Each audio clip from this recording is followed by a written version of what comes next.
Call the special meeting of the governing board to order. All rise for the Pledge of Allegiance.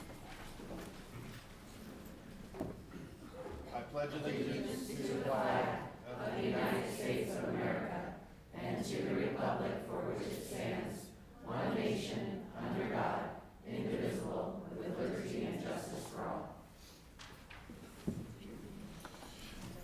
All board members are present except for Mr. Bear, which I think he'll be joining us very shortly. Can I have a motion to adopt the agenda? So moved. Do I have a second? Second. All those in favor say aye. Aye. Aye.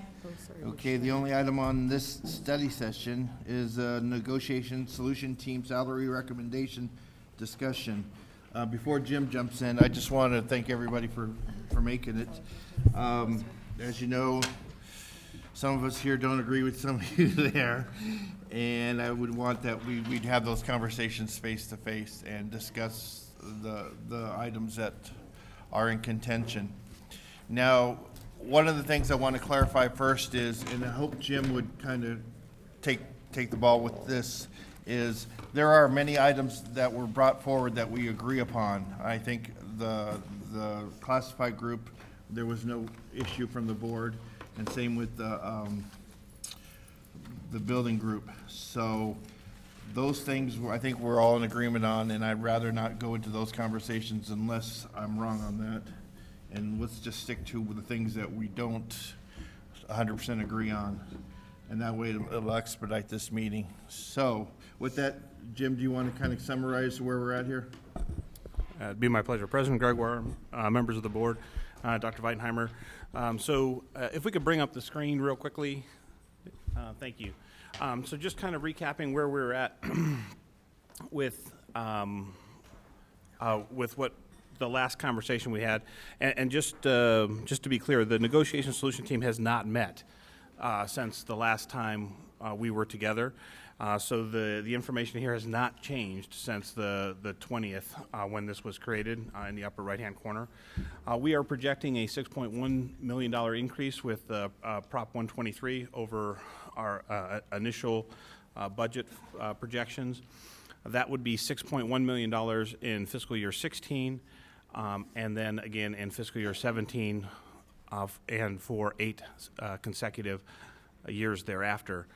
The fiscal year 16 will end on June 30th, and the election is not until May 17th. So we have broken this into 2 recommendations. The first is for the fiscal year 16 use of the Proposition 123 funds, in which we would provide a one-time longevity pay based on tiers of years of service to our employees to be paid in September. And the other is to provide for some one-time capital needs for the district. Fiscal year 17 and for the years thereafter, we looked at, the negotiation solution team developed a salary recommendation in which we looked at items that were necessary to meet the needs of our students, what we refer to as requirements, and then salary increases for our employees in the following manner, in which we would adjust our teaching salary inconsistencies, sometimes referred to as making adjustments to the scatter plot that we have looked at on a number of occasions. What was derived from the negotiation solution team was a base salary or starting salary amount of $35,100, valuing all years of service that our teaching staff had at $400 per year, and providing a flat increase of $750. That cost just over $2.3 million. In addition, or in connection with that, a hard-to-fill addenda for all current positions in the hard-to-fill positions, valued at $2,500. That was $737,000. Increasing our contingency staff, not part of the salary recommendation, but part of the budget discussion. An additional classified salary increase. When I say additional, there's already been a flat increase for all the employee groups. So just to recap that, $1,400 for our certified teaching group, $1,200 for our classified salary, classified employees, and $1,900 for the admin exempt group. So this item, what we have as reference 5.2 is an additional 2% increase for the classified staff.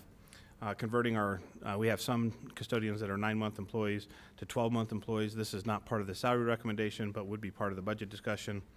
And then finally, in lieu of a salary increase for the admin exempt group as a result of Prop 123 passing, we were providing some additional supports at our elementary schools in the form of teachers on assignment and assistant principals, and that was about $665,000. So that basically balanced the budget, about $4.6 million in recommendations, budget adjustments, as well as salary recommendations for employees, plus the requirements above totaled the $6.1 million. The last time that we met, there was a lot of discussion regarding not only the requirements that were on the list, but also the format in which we, or the parameters, I'll call them, of the teacher salary inconsistency adjustments. And so we have a model that will allow us to dynamically evaluate that, to be able to adjust any of the factors.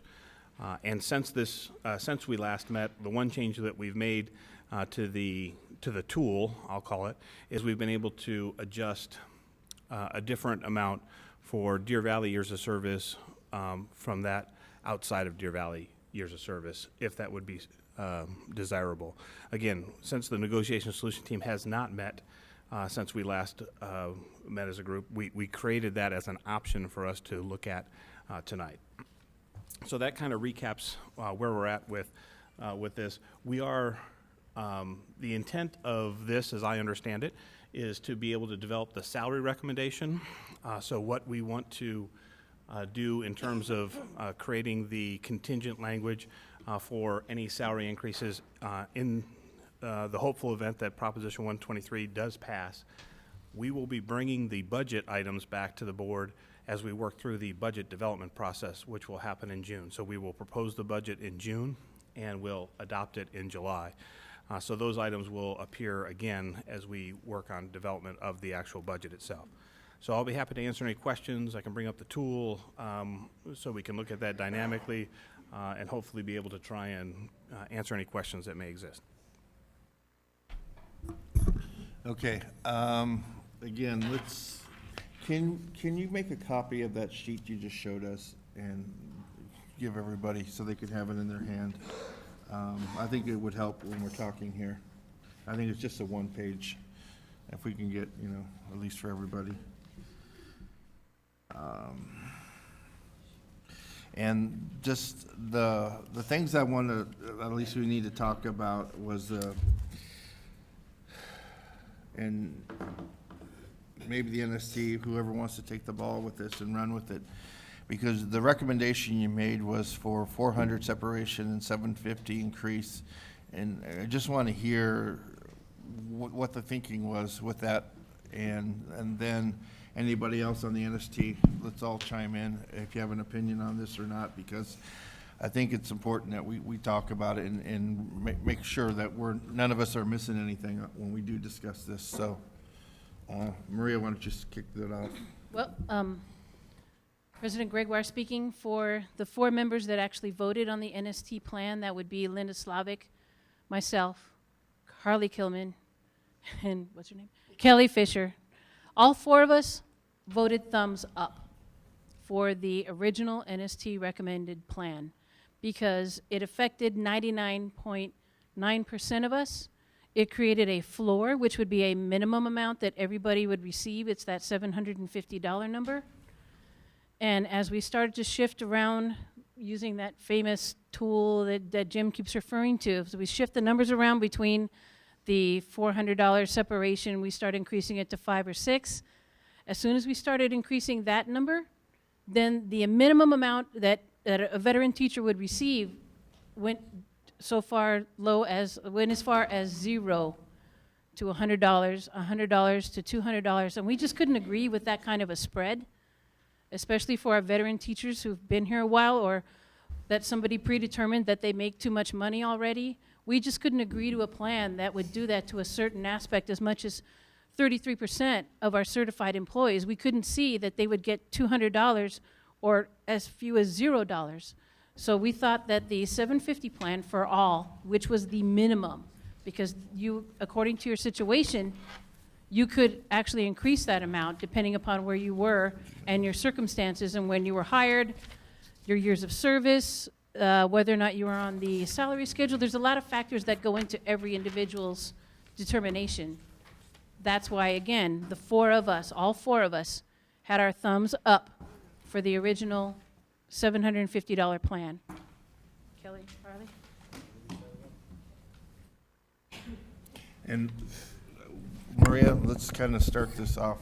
Now, one of the things that I had the concern with was we have a salary structure that's really, let's just say, messed up, okay?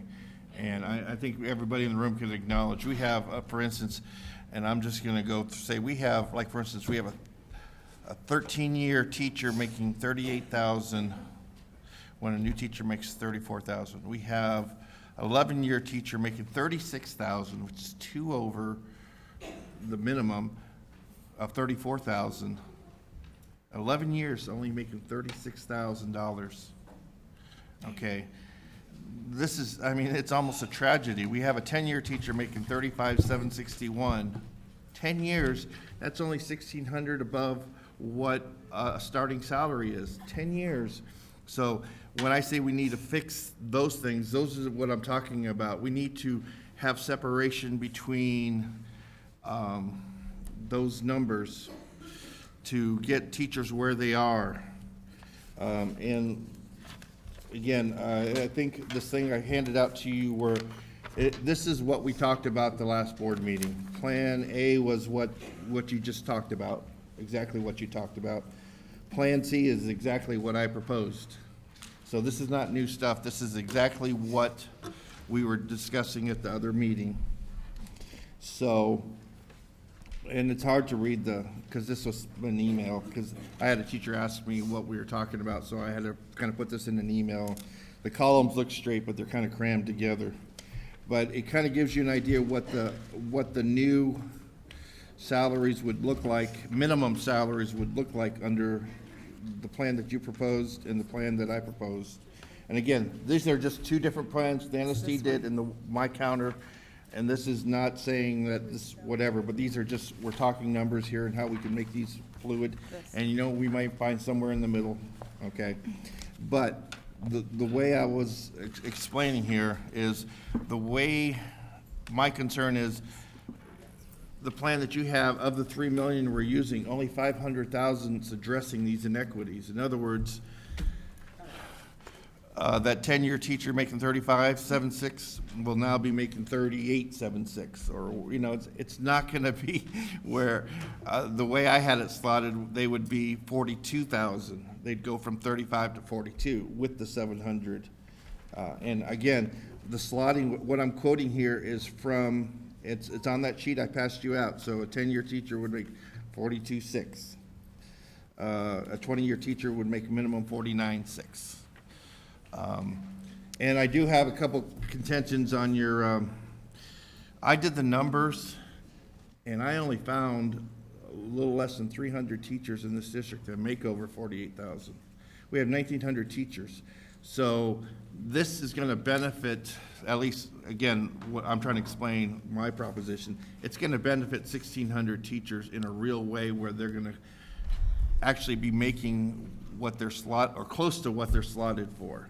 And so that's why when I was proposing a higher separation between years, it's for those teachers, that 10-year teacher who's making $35,000, that because we ran into a brick wall with the legislature and we had to cut budgets, they never got a raise in the last 8-10 years. So, and again, that's the solution I'm trying to fix, is trying to get those people back to where if the legislature did what they were supposed to do, and that's what Prop 123 is to fix the inequities that happened all these years. If Prop 123 is really that solution, we should apply it to that solution here. And President Gregoire, go ahead. I have a question. I just want to make sure I heard Ms. Leyva correctly in her statement. Did you say that the plan that the four of you thumbed up in the NST meeting, that affects 99.9% of the teachers? They'll receive some kind of salary increase. And Mr. Miglerino, is that correct, that it would impact nearly all of our teachers? So President Gregoire, Ms. O'Brien, so this is the tool. And so I want to give some special recognition, although I'm sure he probably doesn't want me to do this, but Dr. Scott Smith has worked probably endless number of hours developing this. And so we have named these tools just so that we can keep track of the version. This is the version that the NST looked at as they were trying to put together the recommendation. So this is a base amount of $35,100. So these variables here in yellow we can alter. A $400 increment for year of service, $50 maintaining the $50 professional growth credit, and a flat dollar amount of $750 with a hard to fill addenda at $2,500 by position. And I'll have to scroll down, or maybe I can just collapse this a little bit here. So this total cost was just over $3 million as we projected. I think what's important to note is the flat increase is providing the bulk of the increase at $1.4 million, this number right here. We have some corresponding benefits that get added to this, and $521,000 is what's adjusting salaries that would otherwise need to be adjusted. This amount in this section here is taking into account the hard to fill addenda by position, and so we're not providing a salary increase and a hard to fill addenda. We're calculating what we're calling total compensation. So this is their salary plus their hard to fill addenda to decide if it's more or less than the predicted salary with the new variables that we have input. So based on that, this section of the tool up in here provides the breakdown of the raise and the number of people that are affected by that. So 44 people would get between $100 and $500. Most of these, because the flat amount is $750, are less than 1.0 FTE employees.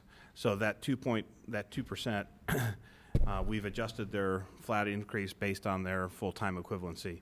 But you can see the remaining number of employees receive anywhere from $500 all the way up to $7,500 on the top end of the scale. There's 13 people between $5,000 and $7,500 that would be adjusted.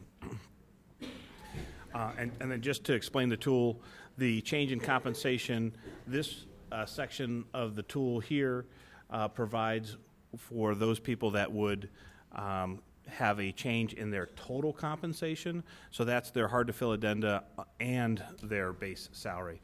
So the reason that you see 111 people with no raise is because when we add in their hard to fill addenda, they are already receiving more than the predictive salary would otherwise dictate if, again, using these parameters, again, $35,100 for the starting salary and $400 increments for years of service. So to answer your question, yes, 98% of the people will get between $500 and $7,500 with what was proposed by the negotiation solution team salary recommendation. Thank you. Before we dive into this, because we definitely have a lot of work to do, I want to point out a few things. Number one, everyone is getting a raise. It's already been done. The $1,400, the $1,200, everyone is getting a raise. When we met as a board, we talked about the override dollars going to ensure all employees got a raise. And then we talked about the first part of the 1, 2, 3, should it pass, ensuring that everybody is honored with longevity, with something. Okay. Then we talked about the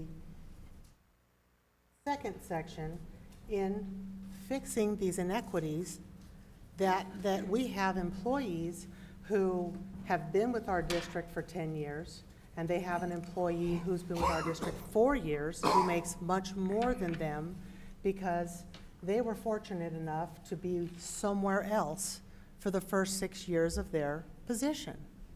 I'm very, very disturbed before we go down this road that we don't call a spade a spade. The facts are, no matter what we do with the second part of 1, 2, 3, everyone will get the raise. That's done. We're talking about fixing these inequities.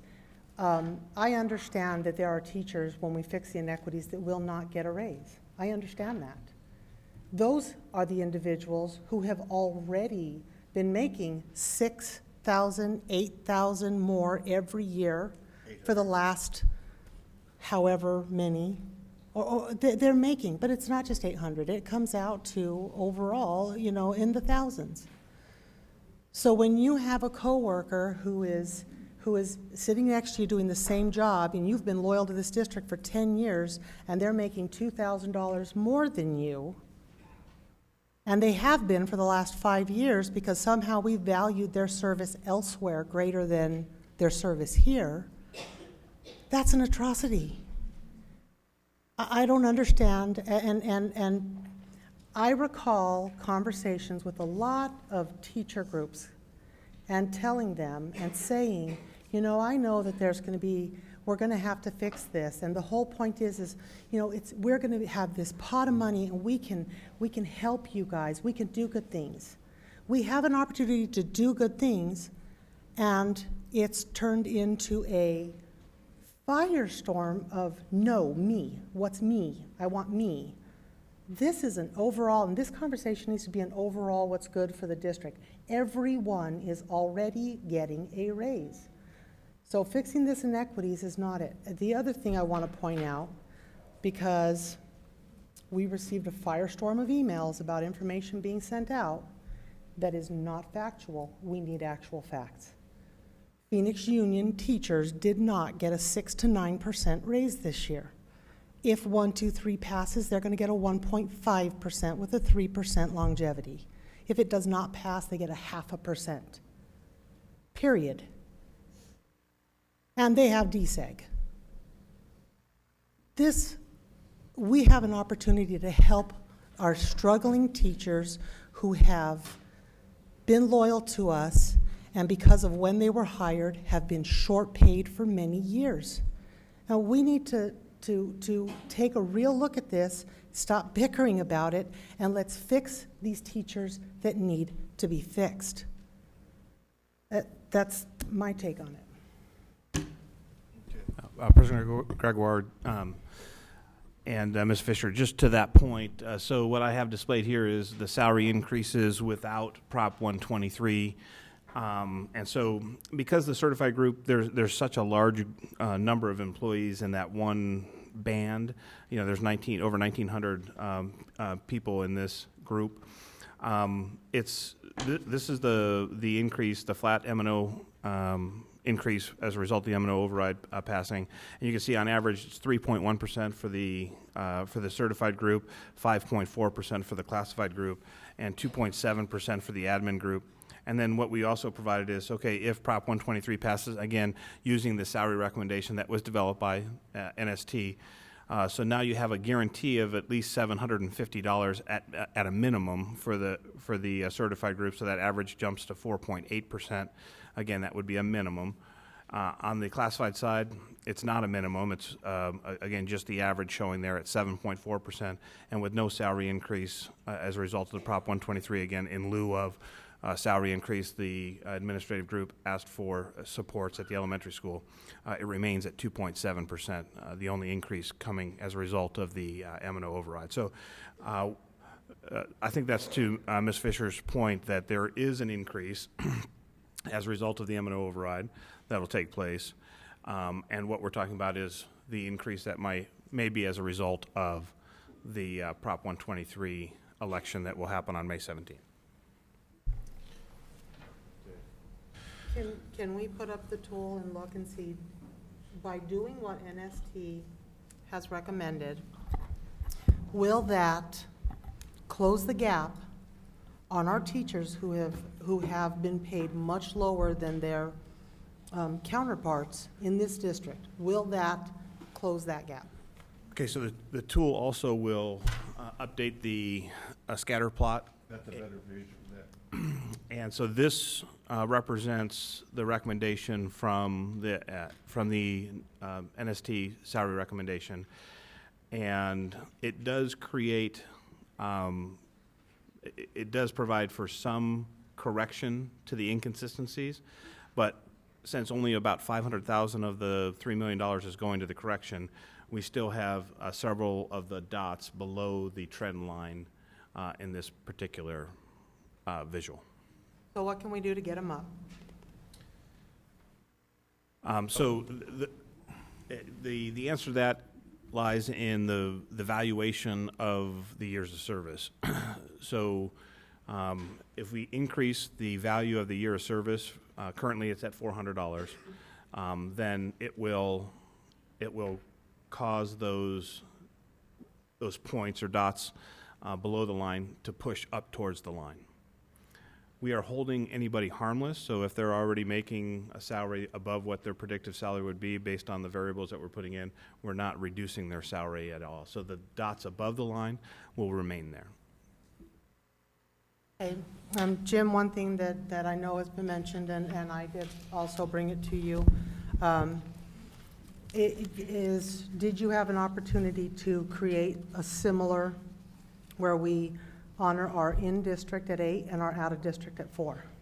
And what does that look like, if you did? So the answer is yes, we do, and I think that's albacore. Remember, we named them. You named it albacore, like albacore tuna? They're all fish names. Okay. So this tool, this version of the tool, and we have several of them. There's one major change I want to identify here, and this came as a result of some conversations that I had with Dr. Smith, and as a result of the last conversation with the board, to be able to say that this tool actually, the one change between this version of the tool and the version we just looked at, if you look here, the experience is still valued at $400 per year of service with a flat dollar amount of $750 and a base starting amount of $35,100. But if you notice, the total is only $2.7 or almost $2.8 million, where it was just over $3 million before. One variation in this tool, and we can use either tool or any version of the tools for that matter, is that this doesn't provide, this guarantees the $750 minimum, but it doesn't automatically give the $750 increase if they're receiving an increase from any other calculation in the tool. So if somebody's going to get an increase as a result of their predictive salary being larger than their current salary, they don't also get the $750 flat amount. Sorry, will you repeat that? So Will you that we please would- repeat that? So the previous version of the tool would provide the predictive salary based on the variables that we enter in, and then would give them the flat dollar amount as well. This version of the tool determines what their predictive salary is and gives them the greater of their predictive salary and the flat amount, but not a guarantee of the flat amount. Doesn't that just increase the inequities? Because now you're giving the people who are already at the higher, they still get the $750, and now you're bringing this person up to just below the higher, and they're not getting it.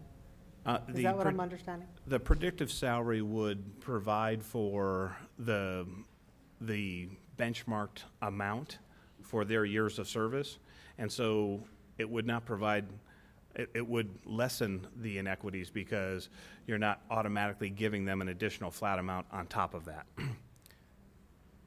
Oh, so you're talking about, so if they're already at the higher salary, their predictive salary is below what they're at, they would not get the $750? No, that everybody is guaranteed the minimum flat amount in both scenarios. The only difference is if the predictive salary provides an increase, they don't automatically already get the full flat amount as well. Okay, now, we valued the employees coming in at 800, Why are we valuing the Deer Valley years at 4? Talking the microphone better. That's why I'm leaning back. This is just to replicate the same Can we try 8 variables and that just see were what it in. would look like?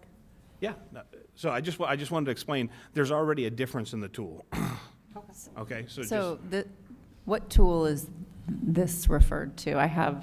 There's a sheet that was passed out that is labeled Plan NST, Plan B, and Plan C. So, And that is just the recap from our last board meeting, okay? It's from the numbers that were presented at the last board meeting. We're in a different realm with different numbers. yeah, so I don't know that there's any correlation, because we can create what the costs are for these plans that are here. We just have to key in the variables. okay, so this formula wasn't adjusted from those plans. Thank you. Yeah, yeah. Okay, so what would you like to see for the variables? All I need is a value for each year of service, whether, 400 for outside and 800 for. Yeah, 'cause that's what we brought 'em in at. For present. and what would you like to see for a flat amount? Well, Pick a number. Let's just keep it at 400 and see what happens. well, it's 750 now. Oh, yeah, let's keep it at 750, see what happens. Then we can see It's what the gonna blow total is gonna It's be, gonna and then we blow can. up. Yeah, that blows it up. So So- 750 is not realistic. So that's $5.5 million. The flat increase is providing $1.4 million. Again, that's the same number as we saw before, but the plan is being boosted by $2.7 million worth of salary. And then you'll see that those dots that are now pushed up as a result of that. Okay, so that the 8 increase. and 4 fixes it, but then we can't afford it. So what can we do with the 750? I just want to see what it would look like. So if you make the 750, 500.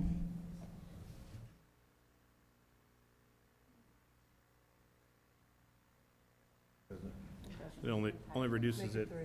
by about $500,000, or a couple $100,000.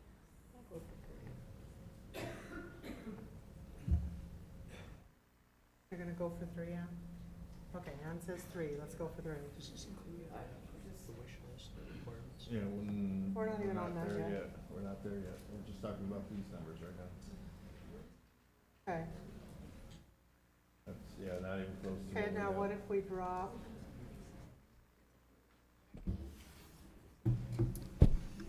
But can we see what this looks like now on the graph? Sure. As we're plugging them in, whether Yeah, we can afford it or look and see not, what it we looks might like. as well see if we're screwing it up. The flat, just to let you know, the flat increase isn't going to change much of the, of what the graph is going to look at. And the reason you're going to have these dots that are kind of hanging below here, Fix that in- no, right these now would we're be just talking folks that have years of service that are not part of the Deer Valley years of service. We need to be able to hear what he's saying. Okay, why, I'm sorry, why again? I couldn't hear you. These dots here, the reason they're below the line is because you're only valuing non-Deer Valley years of service at $400. And so they are likely, They're these outside of individuals district have employees. a great deal of their years of service are from outside the outside. Deer Valley. Okay. I have So- a question. When we're doing the years of service, whether it's Deer Valley or not, how are we using the employees that come back from, Sorry. I'm sorry. When we're calculating the years of service, how are we calculating the teachers that retire, finish their smart schools contract, and then come back? So how are they viewed? Okay, so anybody that's part of our phased retirement plan that may have gone to smart schools and come back, we still get to count their total years of service. So those years of service would still be calculated, but their salaries are adjusted at 80%. So we have made adjustments for that in the tool itself. So there's an account. It's been normed for the phased retirement amounts. Do we get to count do their years of service count towards the formula for the state of Arizona funding? that we They get? do. They do, and commonly referred to as Teacher Experience Index or TEI. All of their years get to count. Correct. The dots are way above the curve. me some insights into how exactly that happened? I don't know specifically, so I'll just speak in generalities. The dots that would be way above the trend line there are likely those that have a very large, hard-to-fill addenda, so that were valued for their years of service outside of Deer Valley, teaching in a position that qualifies for hard-to-fill. So those are special education teachers with experience beyond or outside of Deer Valley beyond 5 years. High school, higher level high school math, high school science, gifted, those are the types of positions that would provide for a salary like that. Some of those are significantly higher. Mhm. Right? Correct. You can't give us any more insights into that? I will tell you that we do have some hard-to-fill addenda that run as much as $18,000 in hard-to-fill addenda. So, so that's why you'll see that type of discrepancy or difference in a salary amount. I kept in all of this. Get rid of this. Okay, but we have to talk about this. I know, but I'm just saying. Okay, we've seen the board do a lot of talking. You guys want to input some numbers that maybe you think? President Gregoire, Yes. the discussion so far has been about the plan or plans and numbers, and I would contend that part of the concern last week was,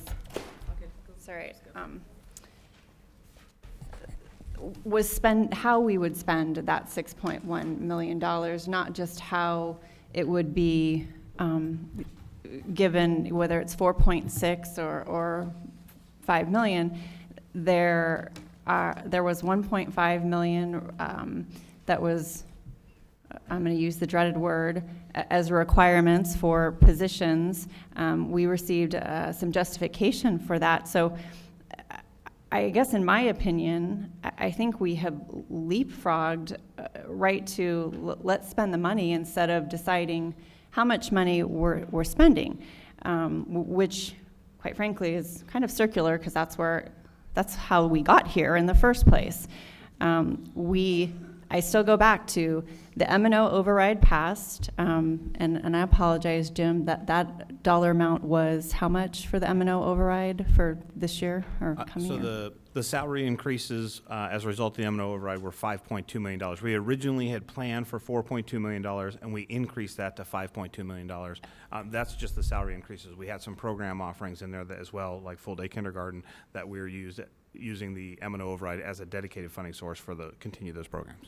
But when we discussed that money, that $1 million that we moved over to be salary increases was originally slotted for other items, or at least advertised to our community that it was slotted for other items. And the belief, or at least my belief, was that when we were counting on Prop 123 to pass, to have some of that money to use that we, I hate to say borrowed from ourselves, however you moved it from one pot of money to another. And we do have some teacher requirements, and I know that, please understand, I get that salary is important, but I also understand that having the right resources is important too. And I know that when I was elected and started visiting schools, one of the main concerns I heard at all the regions was to have those, and I apologize, I'm probably going to use the wrong term, but the teachers, the reserve teachers, so when classes popped, they could actually pop, and there could be another teacher. And that's one of the position requirements on there. So I apologize, I've been very long-winded, but I think we need to go back and look at the requirement list and the justification of those positions, and then also look at how do we,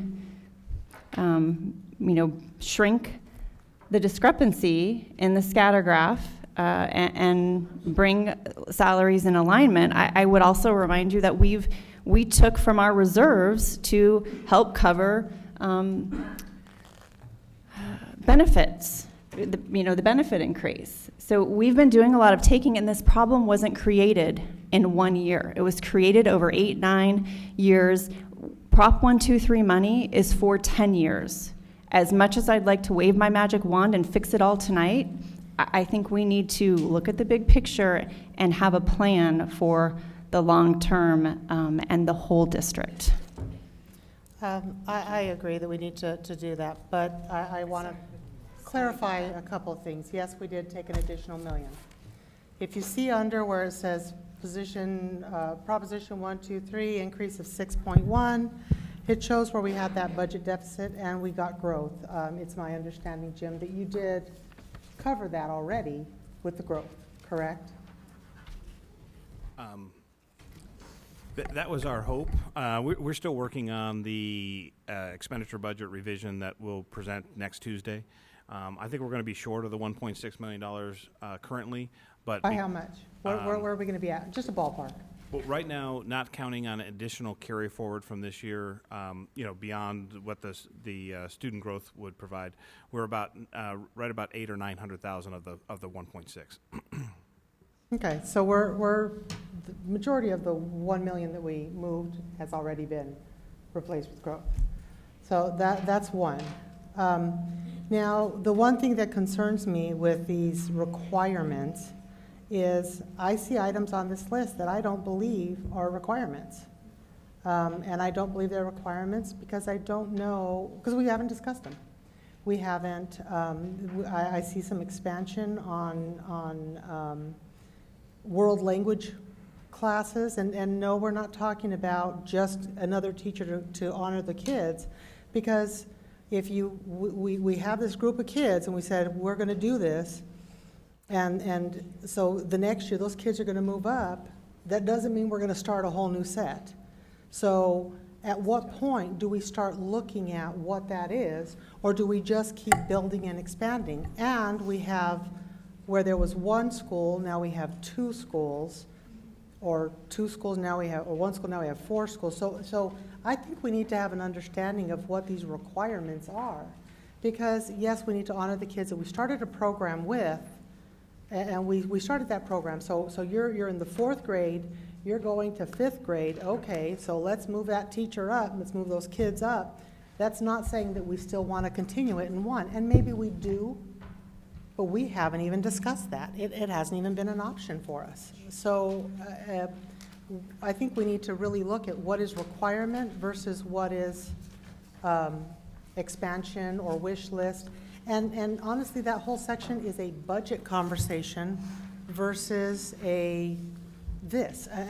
If they're truly requirements, they should be in part of the budget versus just, what if 1, 2, 3 doesn't pass? Does that mean that we're going to not do those things? Because if that's the case, then they're not requirements. If we can just toss them off because 1, 2, 3 didn't pass, are they really requirements?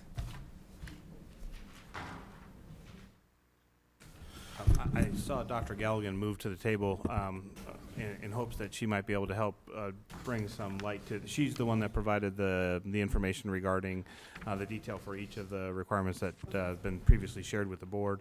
And I'll let her speak to those items now.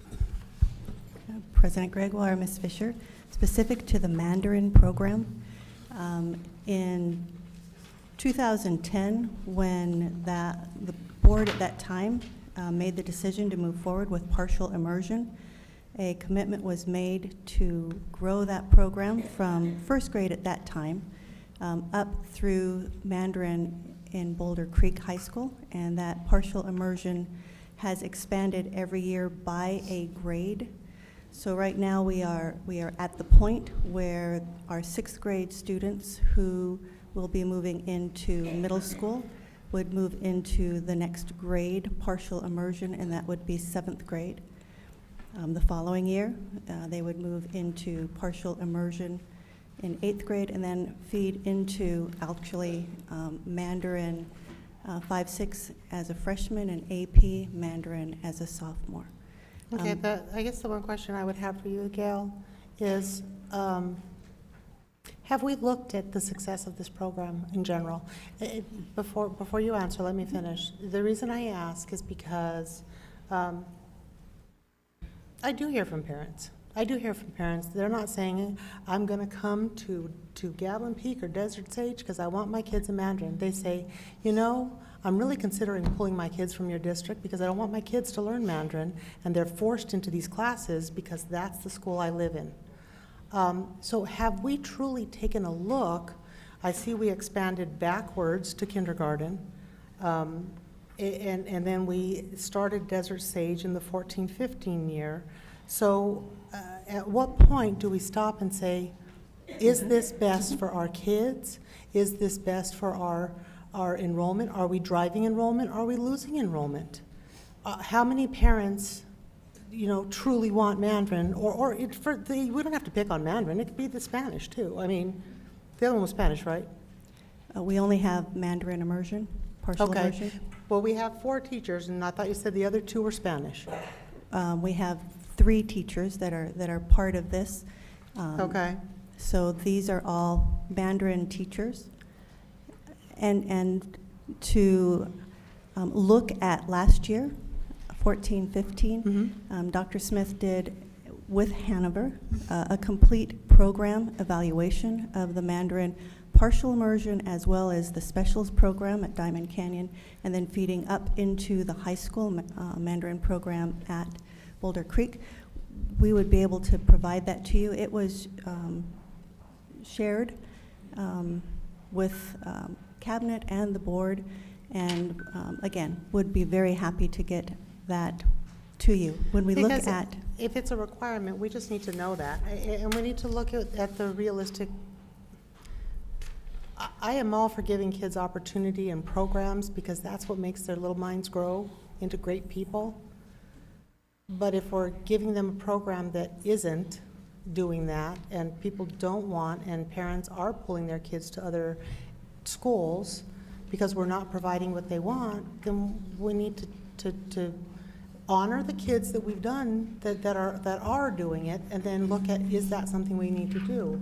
So I guess I would say to this point here, this is more of a budget discussion and something that's far beyond 1, 2, 3. Because if this commitment that you have from the prior board or 5 prior boards back, or even this board, is a commitment, then it's not an option to put in 1, 2, 3. It's a budget discussion. And further, I agree, the points you make here and in the information you gave us, to bring it up now, when we talked about the override and monies before that, that's when this should have been brought up, and not here, and not now. I don't disagree with the requirements, but this is a wish list. If we don't get it, we don't get it, and all these will fall to the wayside anyway. So these items, whether if we needed them or not, should have been talked about 3 months ago when we were talking about the override money and the funds there. And I find it, if you want to say these are things we want to have, great, but when you say they're a requirement and that we need them and you got all this justification for them, it makes me a little upset that where was this 3 months ago? I'm not, again, necessarily against this, but I think now we're talking about money that we may or may not get, and I would just, again, unless you give me some really hardcore, I'm just for Xing all this off, and if you want to talk about this in regular budget time, I'll champion it then. But right now, this is money we either get or not, and if these programs are contingent or going to fall by the wayside if we don't get it, then we have a problem in how we deliver and how we bring stuff to the board. And further, I know we talked about these world languages and the expansion of the program, but those expansion items need also to be talked about when we're talking about board things. For instance, I was unaware we were doing Mandarin at Desert Sage. I just all of a sudden found out about it. I don't remember the board ever approving Mandarin at Desert Sage. I know we were doing it at Diamond Canyon and Gatlin Peak, and now we're doing it at Highland Lakes and Canyon Springs. And again, were this just something that we did on our own because the school could fit it in their budget, or now that the growth is beyond the school budget, that the board, it's part of the district budget? Again, not necessarily against it, but we got to have these heads up well in advance and not at times like this. Michael, can I ask a question? Go ahead, Ron. How many children are affected by that Mandarin program? I would be able to get you that information No, in just a few that's moments. good. If you want us to vote on that tonight, if you don't have the information, that's She a gave us problem. that. She So if gave you're gonna us that. come present something to us like this, you need to have the information. Can Ron, we give you a rough estimate? let me pull up the Friday update and I'll give it to you. Okay, Ann, why don't you go ahead? Well, I think it's on the board, but Dr. Galligan, I just wanted to clear up just a couple of things, and then I have a point to make about these items. There are no children, no students that are required in either Desert Sage, Gavilan Peak, or Boulder Creek to participate in the Mandarin program, unless it is a 7th or 8th grade exploratory for 6 weeks or 8 weeks. The second point or clarification I want made is that where is it that we offer the Spanish classes? Which of the middle school parts are we offering that at? Mr. Gregoire, Ms. Ordway, we have Spanish offered at a number of our middle schools. Hillcrest offers Spanish, Desert Sky offers Spanish, Deer Valley Middle offers Spanish, Paseo Hills offers Spanish, Terramar offers Spanish, Canyon Springs offers Spanish, Highland Lakes offers Spanish. Okay. So past that, just to have those clarifications so we understand where and how our students either avail themselves of these opportunities or don't, why would it be that we, or did we at some point, have these requests, these organizational needs put into the budget? And a two-part, this side for you, Jim. When have we ever separated the budget from the negotiation solution team meetings, totally separated it, and never had things that we needed to spend money on, so this is kind of what we need to work around? I don't remember that happening, so whoever wants to answer part one or part two first would be awesome. I'll take part two because I think it's easier to answer. Yeah. I don't ever recall us not having a conversation about the budget as we've been talking about the salary recommendation that we developed. So it's always been a component of that. In fact, I will tell you that when we started the negotiation solutions team process, we expanded the amount of time so that we could have more time at the beginning of the school year to look at how the budget was going to be impacted. It's on.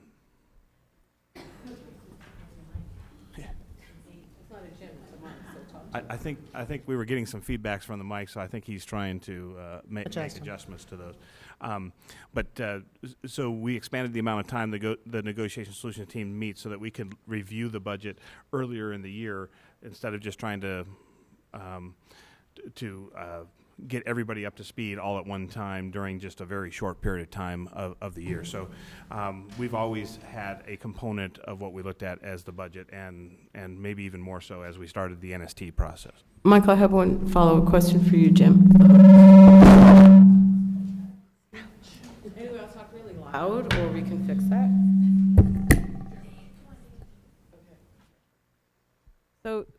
So with changing from our prior, which was IBN, and people can cringe with that, into the NST, part of that was so you guys would meet during the year with different items that would come up from either DVEA, DVESPA, and I can't say BLT because you didn't exist at that point.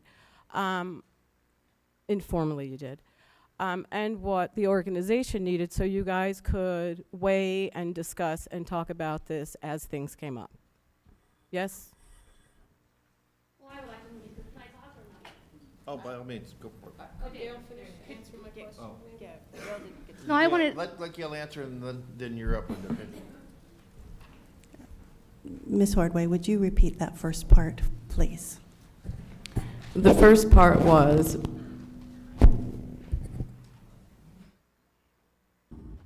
the needs for the organizational requests that are on in that $1.5 million. How And when did that come to the 1, 2, 3 as opposed to the budget that included our override and whatever other monies that we had in it? How did it find its place here? Ms. Ordway, thank you for that question. When we look at staffing needs for the following year in any and all of the programs, we actually begin that process in November and December and finalize it typically in January once we have open enrollment numbers, the initial open enrollment numbers laid out for us. At that point, those requests are generally provided to Mr. Splitberger and HR, and then from there, and Jenna might have to clear a couple of things up, then it becomes a part of looking at the budget and what can be included in the school's staffing sheets that our principals meet with, and then what becomes part of a request for additional budgetary needs. That's the typical process that we follow, and generally we don't have a Prop 1, 2, 3 that we can possibly lean on. So more often than not, programs that are not a continuation. So for example, our request for reading specialists. We have had a need for additional reading specialists to meet reading gaps pretty much across every single one of our campuses, but we targeted Title I this year, which we've not generally been able to do. As when we looked at communications from ADE, we wanted to make sure that what we were providing as a base for all of our campuses, so we have a formula for reading specialists, was provided similarly to Title I schools, and our Title I schools have far more children who have reading deficits, so the need for additional support is greater. In general, our Title I funds have helped with that need, and we wanted to decrease the burden on Title I funds. That's a long way to say. Some of these are things that we have put a hold on for the last any number of years, and some of them, such as the Mandarin partial immersion, are the next grade level in moving children up into a program. And I'll ask Jenna if there's anything that she might need to clear up in that process. Dr. Galligan did a nice job explaining exactly how it works. I would like to add, though, that there was an extensive list that was quite public for, I think Jim would know exactly when that, the period of time that was put forward to the NST group, it was put forward to cabinet, and that list was reviewed. Added to that list were many of the things that we had cut with budgetary cuts that we knew that we needed back in. For example, the mentor teacher for special education was cut. We realized that there's a need for it, so should we have Prop 123 money, it would be fantastic to put something like that back in. We also recognize that in this list, it's confusing because there are some things here that should be natural roll-up needs. And I think that we would argue that those would take priority because, or perhaps when you're proposing that they be normal budget discussions, that we agree in the world language area that those would be natural roll-ups and should be part of our normal staffing processes. The other items, though, are the things that we feel we desperately need, and we also recognize that we need extra funding to do that due to budget cuts from previous years. And if I may add, Mr. Did I Bear. answer your question, Ann? Okay, Linda, go ahead. I just wanted to clarify about the NST process. Jim gave us homework to on his wish list. He asked us to go through and go through each pros and cons. DVA met on a Sunday for 4 hours. We went through the pros and the cons, and then all of a sudden we get an email saying these are requirements. So during negotiations, if you want to call it that. We were told this requirements was $1.5 million. I tried really creatively to say, well, can we pay for the reading specialist and the kindergarten position of the K-3 money that the state provides? Nope. Can we talk about the Mandarin program? Nope, that's essential. I mean, no matter what I suggested, like, could they, if the parents really want Mandarin, maybe we can have a bus. It'd probably be cheaper than expanding in another school. But any idea that I said basically was shot down. And then I wanted to clarify one other thing about the contingency. That is not a requirement. We have that on the options list. So that's not mixed in with that. And then, like I said, for negotiations, if we had that extra $1.5 million, we would have played with the numbers differently. Okay, go ahead, Maria. Jim, I'd like to just bring the discussion back to Prop 123.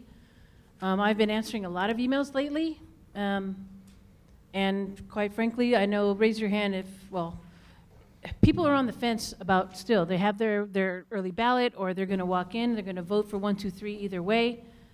And this is really complicated. So just to reiterate, should 1, 2, 3 pass for the first 5 years, each year, how much would Deer Valley receive in income revenue?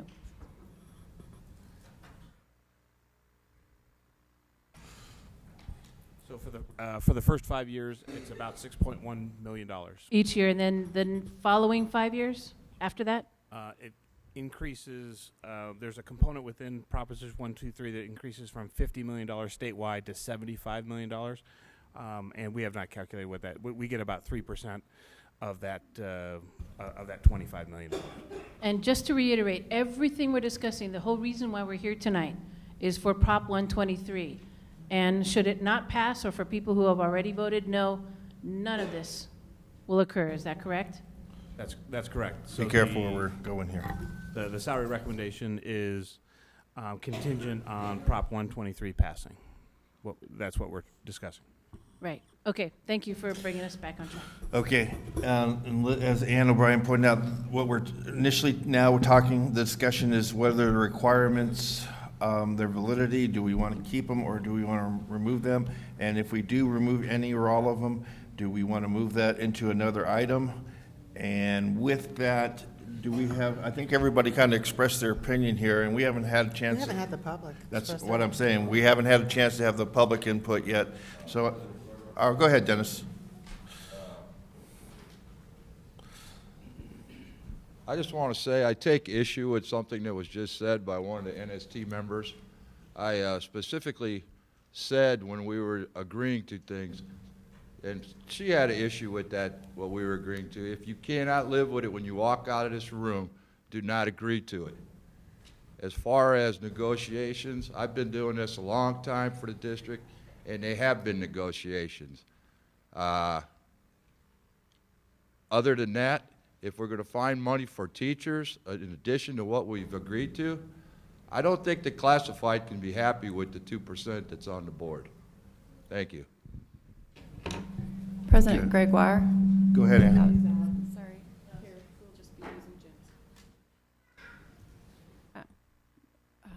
Mr. Miglerino, if that additional $1 million from the M&O in the M&O override had not been on salaries, so if we had spent 4.2 as we had originally stated we would, could that $1 million have been used for these types of positions?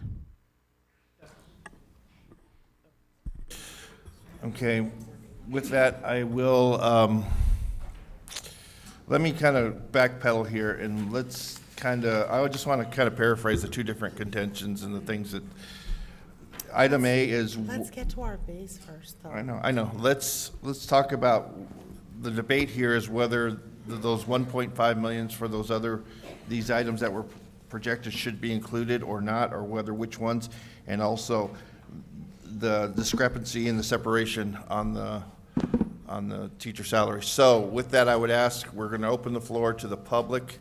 Do we have a microphone that we can use here? Oh, we have a hand mic. Who wants to be the hand mic? Yeah, Jenna, could you do that? Thank you. You just pick people as they go. And we don't have our formal regard here, but please be, be sure and state your name clearly before you speak, and try to be respectful of everybody in the room, okay? And that's kind of, go ahead. Okay, my name's Tammy Bloyer, and I've worked in the district for 23 years and have been very dedicated. So I, along with many people who've worked well over the 5 and 10 years that you guys have been talking about, resent the fact that I barely make $50,000 a year after 23 years of teaching, a master's degree, plus many, many hours over. And I resent the fact that I understand there's gaps earlier in the this budget for employees, but you can't fix those by negating those of us who've been dedicated for 22 and 3 and 4 and 5 years and say that we make too much money at $48,000, so we won't get any of the longevity payout. No. That's a Longevity is a different discussion. Hey, please, if you're going to applaud, I want you to leave.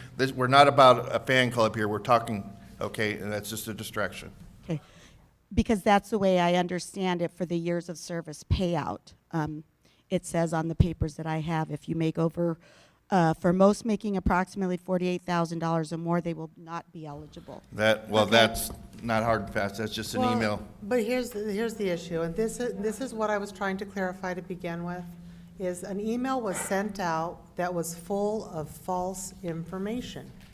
No matter what, every employee, every certified employee is going to get that $1,500. Every classified, the 14, classified was the 12, I believe, and the BLT was at the 19. Because multiple people also sent that same email to me, and I read it and said, this is wrong. They also said that the 9% going to Phoenix Union is not happening. Okay, Kim, I would interrupt because we want to get through. Can we talk about, if you have, can it be something that's factual based on this, not on that, not factual? Okay, let's let everybody speak, and then we can address their concerns afterwards, okay? Otherwise, we'll be here forever, so. Okay, my name is Paul Strauss, and teacher at Sunset Ridge, and I just want to address the Prop 123 standpoint. I've actually been working with Governor Ducey and the Prop 123 campaign, and the real issue we're running into is a little bit with what Maria was talking about, is that this is not a given it's going to pass. The number one concern that Prop 123 campaign is dealing with is the mistrust that's out in the public that this money is not going to go to the teachers. It's the number one goal of the constituents that they're wanting to vote for this because it's going to the teachers. And it needs to make sure that it's not, the money's not going to get lost into programs. Because that's what people are throwing out. The vote no for Prop 123 is saying that no, the money's not going to go to the teachers, it's going to go into different programs, it's going to go in that, and it's all going to be watered down, so why should I vote for that? And same thing like with what Tammy was saying, that if we don't honor the veteran teachers, the main proposition was that we're losing our veteran teachers and we can't recruit anybody into the profession. So we do need to make sure that, and I know it's, Ms. Fisher, we were talking about that everyone's getting that from the override, but what the visuals of that is going to be is though that yes, that money came from over there, but the money that Deer Valley is going to get from Prop 123 is going to go to different areas. And that's going to be the narrative that people are going to be using, whether they're going to be voting for the proposition or not. So I just want to lay that out on the table. Okay, Paul, why did you hand it back behind you? And then this lady over here. Hi, my name is Linda James, and I'm an antique. I would like to say vintage, but I really feel a lot more antique. On the little scatter plot, I'm the little dot that's all the way that way and below the line. My issue is with the $400 for work for Deer Valley. When I started in Deer Valley almost 40 years ago, I made $9,000. Yes, I make more than that. Yes, I make more than $35,000. But I earned every bit of that. And that's the problem. It's not just the people that got hired at hard-to-fill positions. There's a bunch of us out there, not just 1%. It's more than just me, that are out there that have served the district well, have gotten nothing but rave reviews for every year that I've taught. And when I do the numbers, because I can teach math, I do the numbers, and it's way less than what I'm making now. Why should I be penalized because I've put in almost 40 years with Deer Valley School District? And that's the way it seems to me. I've been through when we didn't even have a district office here. It was a little bitty place on Morningside. I've been through when we haven't had any high schools here. I've been through a promise that we would have a 3-year salary agreement, and we could take a small amount at the beginning because we were going to get a whole lot in those 3 years. That never happened. And there's more of us than that. I have also been through frozen. I've been frozen just like the people who've only been here 10 years. Any of the propositions that give longevity in Deer Valley, only $400, is not bringing up the people that it should be bringing up. That is not loyalty to the people who have worked hard for Deer Valley. 40 years. I don't know any other occupation where that happens. No, let's let the public speak, and then okay, we got to wrap it up. We're getting to okay. Well, I'd like to ask her what she thinks of Let's let them speak doing it first, and higher. Okay, I wanted to say that I'm older than dirt, but she beats me. Okay. Okay, I too am a long-time teacher in Deer Valley. I'm at Barry Goldwater High School. I love my job. I've come back from retirement so that I can continue to teach. I've been in the DVA for the whole time that I've been in Deer Valley. And I have been out on the streets for the override. So I'm glad we got a raise for the override. I think it's separate than Prop 123. Okay? This is a settlement of a lawsuit that was brought about by the districts and by the teachers. And I have been talking to people endlessly. I'll be glad when this whole thing is over. It's tiring. You know, I have my papers here. I should be home grading papers. That's where my job is. And I can't even get to that because I'm answering questions from the public, my friends, and questions from school, from teachers. In my own building are doubting whether they're going to vote for this. Not only because they don't trust Ducey and the legislators, but they don't trust Deer Valley anymore. They don't trust you. Some of you were here when the budget cuts happened, and you saved programs, and teachers said, okay, we're here for the kids. We'll take the hit. It's hard times. But these same teachers took hits in their family, went into debt, and by not giving them increases, you're affecting their pensions. It is not a simple fix. Some of my best friends are in that group that are stagnant, and I feel for them. And they're some of the best teachers I know, and I want them to be equalized. I want them to have increases, but I think we have to take it slowly.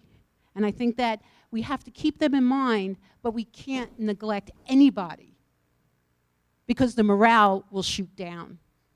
And I don't think Deer Valley will stay an A+ school. You got dedicated teachers here. You got people that have planted themselves on this turf for our kids. Thank you. Okay, anybody else? Let's do Lauren first. This is Linda. This is for the public only. Then you can talk after. I'm Lauren Sheehan. I'm principal at Boulder Creek High School and also president of the building leadership team. I'd just like to make 2 points. The first is that the campus administrators put their percentage advantage in the override money to help support the classified group, so that we value every person on our campus, because it's really important for us to have clean restrooms, for us to have electricity that works, crossing guards, school safety. So we gave, so to speak, a portion of that percentage to help support our classified folks. In this next round, we also gave all of the salary increase. We didn't take any salary increase at all. But in return for that, we asked for support on our campuses.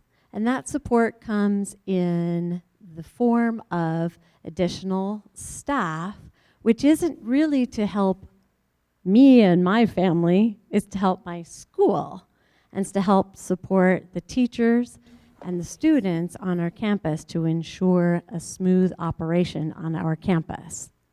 So if there is a consideration for removing those additional assistant principals and teachers on assignment from the requirements, I think I would like to encourage the NST to perhaps revisit what else we might be able to offer for the support of everybody in the school system. Because to us, time is money.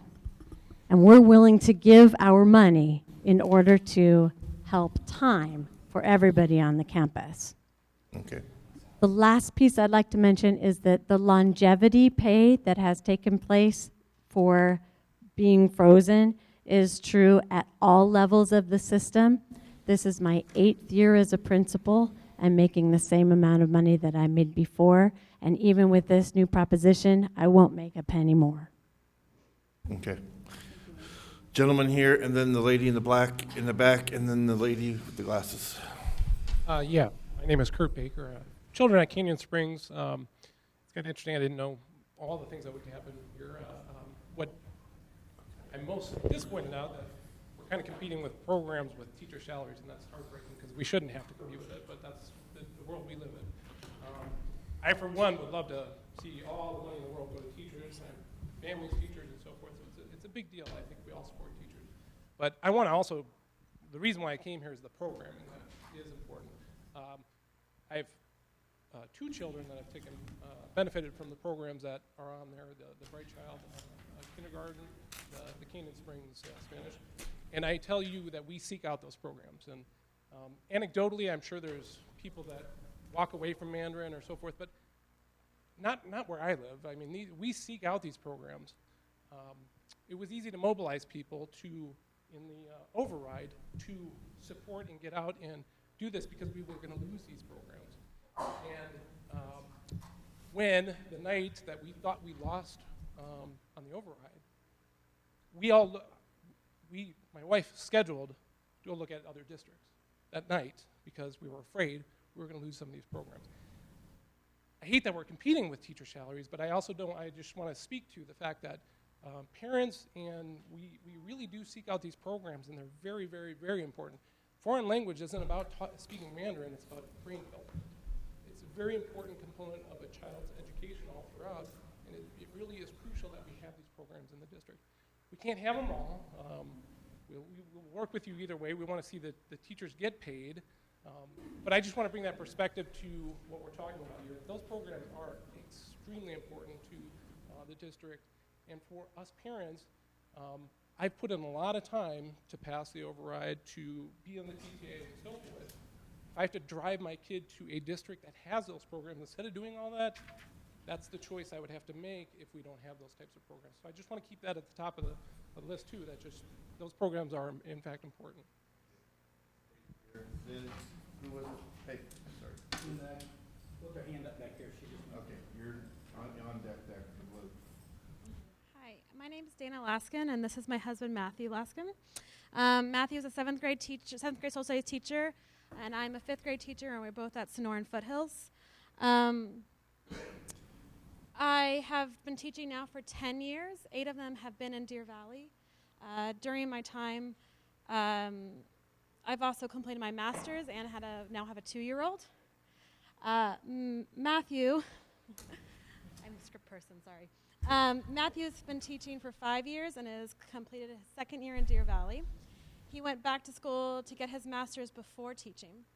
We both are involved in extracurricular activities at our schools with coaching, clubs, and leadership programs. Although we both attended master's degrees, Matthew makes more money than I do, despite less years of experience. Teachers are constantly encouraged and required to continue our education and complete courses and professional development. Yet, that work is not appreciated or reflected in our salaries. The only way either of us could truly increase our pay through continuing education or experience would be to move to another school district where we would start at a higher step in the pay schedule. The financial situation for a teacher is embarrassing. This is not just a reflection on Deer Valley, but the educational system as a whole. We are both highly educated, full-time employees, and are unable to make enough money to support our family. After taxes, health care, child care, house payments, car payments, student loans, etc., there's nothing left. We do not live extravagant lives. We, as many others, simply wish to be able to take care of ourselves and our family. We would like to have more children, but the simple fact is will never be possible if we both continue in this profession. Economically, there is no growth opportunity. Wherever we are right now, we can expect to continue to be in the same position without change. The increased cost of living is not reflected in our contracts, nor are there any opportunities for growth to encourage us or others to remain in the profession. If we ever wish to expand our family, expand our lifestyle, or even plan for the future for ourselves and our son, we have no choice but to move on to a different career. This is disheartening as we both love teaching. We care deeply for our students and believe wholeheartedly in what we do. Unfortunately, the continued belief is that we do this out of the goodness of our heart. This is our job, our career. We deserve to be paid and supported as the well-educated professionals that we are. Without any incentive to continue in this profession, we will look for other work, as many teachers do every single year. If we want highly successful and highly capable teachers, there needs to be a system in place to reflect that financially. These almost non-existent salary increases and bonuses need to be greatly expanded in order to keep qualified, dedicated, and excelling teachers in our schools. Deer Valley has had a positive reputation in our community, and we want to keep it that way and make sure our teachers are proud to be working within this district. Okay, thank you. Hey, by the way, excuse me, but gentlemen, sir, could you state your name? I think your wife said her name. Matthew Laskin. Okay, the lady in the glasses and the lady in the blue. You'll have to excuse me, my asthma is starting, so if I start coughing, I'm sorry. My name is Katie Wiggins. I'm a teacher at Deer Valley. I've been teaching for 9 years, and I currently, after taxes and benefits, I bring home $956 every 2 weeks. And it's difficult for me to live on that. I have a little story. So in the last few years, we've had some truly exceptional teachers leave this district to go to nearby districts for better pay. And the Deer Valley campus is no exception to that. I teach seniors, and every year the senior language arts students at Deer Valley write a teacher appreciation letter that we distribute to the staff. This year we had a lot of letters written to many of the teachers who left our district in pursuit of a better salary. It reminded me of just how detrimental this salary issue is becoming to our district. So I sat in my classroom addressing letters to former colleagues, and I felt really sad. Not only because I miss them, but because I feel like our campus has lost incredibly valuable members to our school and to our community. With every teacher that leaves, this district becomes weaker and less desirable, not only for teachers, but also for the students that we want to inspire. I want to stay loyal to Deer Valley. I would love nothing more than to retire from this place that I've called home for the last 9 years. But as the cost of living rises, I just don't know if it will be possible for me financially to stay. I encourage you to choose the option that helps us that have been loyal to you. I think this option benefits teachers like me who have been loyal and want to stay that way. Thank you. Okay. Which option did she have? It's the option where the longer you've been here, you make more money. The option that Mr. Gregoire has. The higher per year? Okay. Okay. Again, okay, go ahead. My name is Christina Semino, and I work at Desert Sage in first grade Mandarin. So I can speak firsthand about the benefits of that program for my students. I have two classes, 46 students total, and it has increased enrollment at Desert Sage. Most students are open enrollment, and I have a family that moved across the country for their twins to attend Desert Sage for the Mandarin program. And my first grade classes are maxed out for next year already. We have also gotten the majority of the new students throughout this school year. So this program is valuable, it's enticing to parents, it's paying off with student success as well as enrollment. There will be some very upset parents if their students are not able to continue with this program. Any drop in enrollment. This is a quality program that needs to be continued and considered with the utmost care. Right here, and then the gentleman there.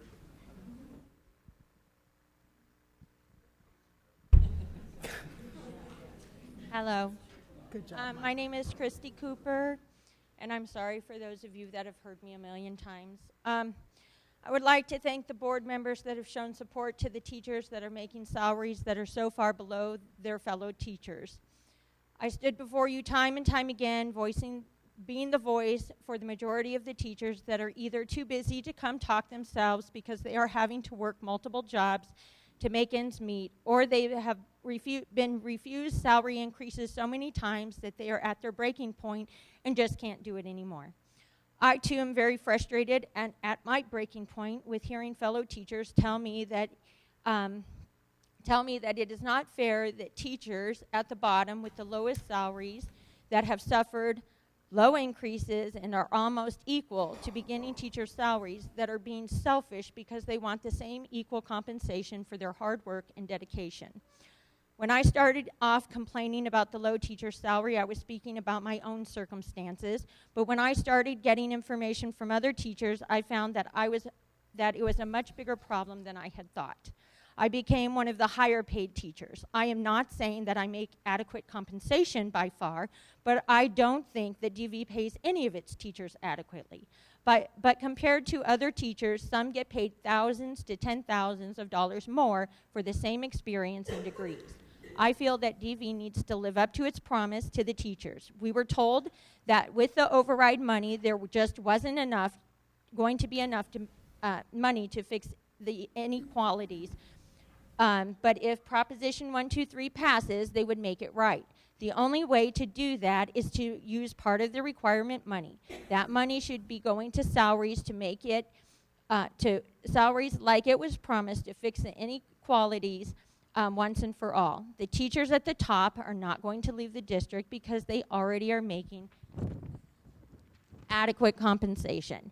It will be more than 60% of the teachers that do not get an adequate salary that will have the opportunity to leave and make more money elsewhere using all the wonderful training that Deer Valley has given them to market themselves to other districts. With the job market the way it is, they will have no problem finding another job. DV will be losing its best teachers, not the teachers that would struggle to find good recommendations from principals, but those teachers will stick around. We will also see the quality of teachers interviewing in our district drop. What teachers will want to work in a district that time and time again refuses to compensate its teachers?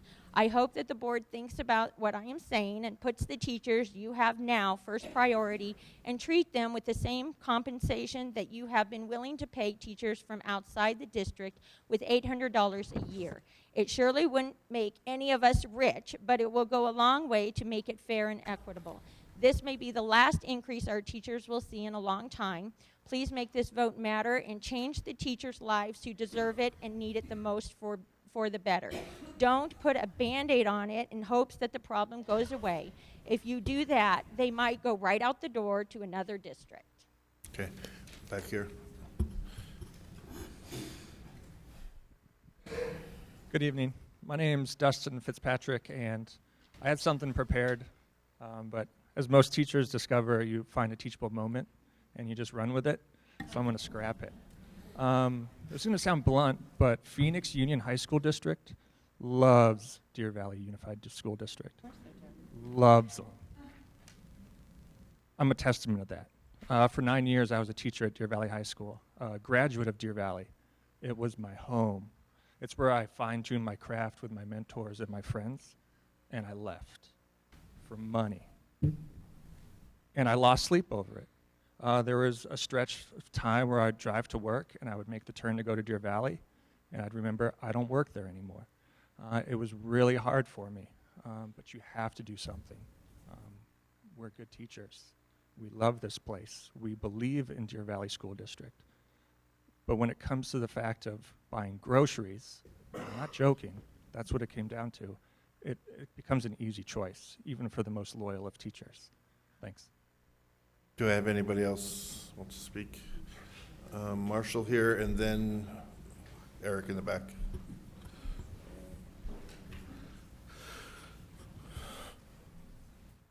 I guess I'm going to speak for some of the classified. I work at transportation. My name is Marshall Militano. And our problem is we can't recruit drivers. Our districts surrounding us are paying $250 or more per hour to start. So we can't even draw them in. The last 3 months, 4 months, we've had 12 people apply.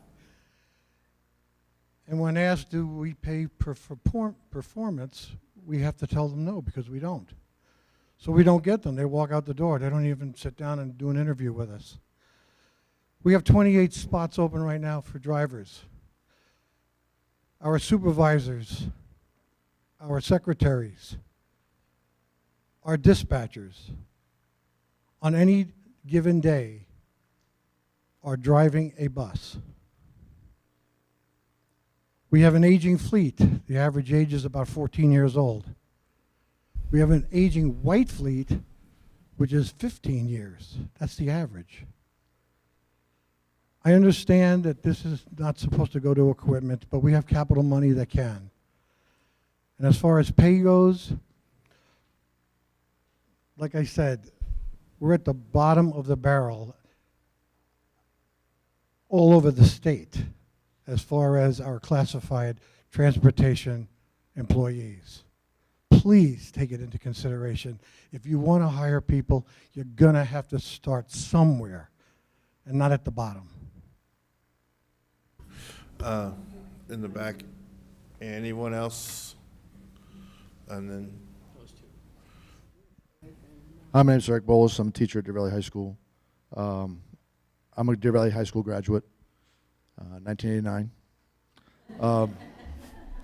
At Deer Valley High School, there's a lot of Deer Valley graduates that teach there. I can count off the top of my head that we have 8 graduates. We just hired another one at semester. So we got a bunch. I'm also the head football coach. On my football staff, I have 8 alumni from Deer Valley High School coming back to coach football. It is, like Dustin said, it is a home. It is our place, but I made more money in 2007. I haven't seen a viable raise since then. The price of living, you look at the NSC plan, it's actually lower than I make now, which is kind of funny. But certainly, it's equitability. It's the equitability raise. You know, if I were to start it at Peoria or started at Paradise Valley or started even at Dysart for what they proposed and published, if 1, 2, 3 passes, that would be down $8 grand, $6 grand. I make $42,000 in my 16th year, 15th year. I'd be making 46, 48 in any of those other districts with what I have. So it comes equitability. We hired a teacher in his 2nd year, and he negotiated, teaches PE. I'm not saying that PE teachers don't do a great job, but they do. But as a history teacher we hired a PE teacher, he's in his 2nd year, he makes $38,000. I'm in my 15th year making $42,000. It's equitability. So I ask you to vote for the board's plan, get the equitability raises, so the appreciation's there, but also we stop the exodus. There's no way Dustin would have ever left Deer Valley High School, ever. Ever. Stop the exodus, please. Okay, okay, Mark, anybody else? Oh, over in the corner, the green and white striped after Mark. Okay, then Rosa, and then we'll take it from there. Okay. My name's Jennifer Blake, and I almost feel guilty asking or talking about this because I'm looking at line item number 18 up there for the Bright Child Kindergarten. We live within the Peoria School District boundaries. I drive 100 miles a day to get my son to the Renaissance Academy with Trisha Graham at Canyon Springs. My daughter has tested in for, if the Bright Child happens, she will be in that. She's 99th percentile. It is such a valuable program. My son, we actually have availed ourselves of Deer Valley Services for 2 years now because of what you offer that Peoria doesn't. Last year, Peoria did not offer full-day kindergarten. Deer Valley did, so we went to West Wing and had a wonderful experience there. Got Mrs. Hobson was amazing, and now we're with Trisha Graham, who I think is amazing up at Canyon Springs. But there's such a value to that differentiated learning for the gifted kids. And I know that that's not sexy to talk about because these kids will succeed no matter what they do. It's not as exciting, but it's so important. These kids can be very disruptive. I was a disruptive, gifted kid in school. I got told to sit still, and my mother got told, don't let your kid read too much. She's going to run out of books. My first graders are reading at a 10th grade level. That would not be a good fit in a traditional classroom. My daughter will be similar to that. It's a very valuable program, and it's got people like me coming from out of district and willing to actually buy a new car because my car's miles are getting too high. My car's falling apart driving up to Canyon Springs. I am contemplating moving house within school district boundaries because of this program. It's valuable and it's worth considering. Okay, anyone? Hi,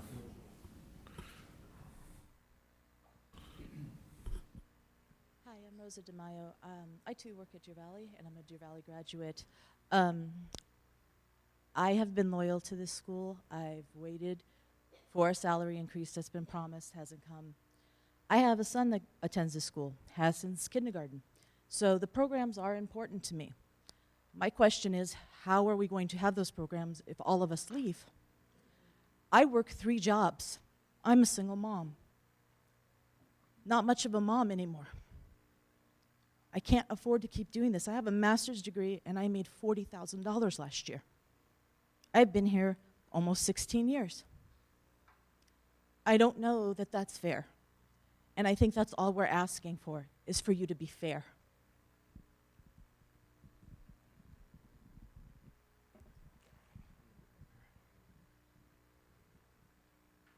Governing Board, are we voting on this tonight? Okay. My name is Mark Kaforis. I too am a Deer Valley High School teacher. I'm the teacher of every individual you heard speak tonight, every one of those kids who are now adults, and we're proud of them. But first, I'm going to address the Governing Board. I have never been more impressed by the comments, by the questions I've heard from every single one of you.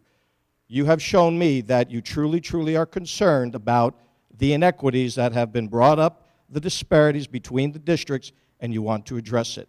I congratulate the NST team. I've been vice president of the association. I've worked with Maria. I know how difficult it is to please everyone.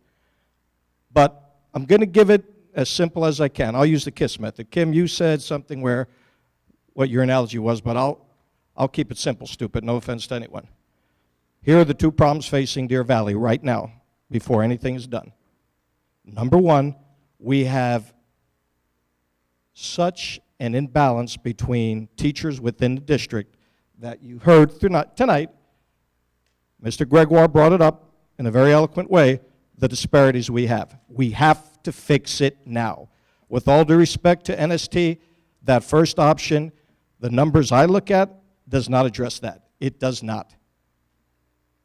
The second option is losing teachers who have taught in this district, who are loyal to this district, but have to make a decision, loyalty versus feeding my family. As much as I love this district, we lose every time. None of you know how it broke my heart to see these guys leave. And you know what? We lost another one today because he was waiting and waiting to see if we would get closure so he can make a decision, but he finally had to accept an offer for $12,000 more in Phoenix Union District, Camelback High School, an AP science teacher. We have had, in my 36 years, I've never in my life seen that we could not replace 2 math and science teachers.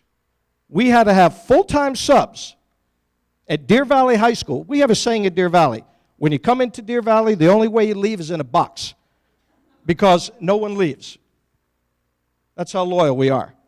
We could not find 2 teachers to fill 2 common gen ed core classes.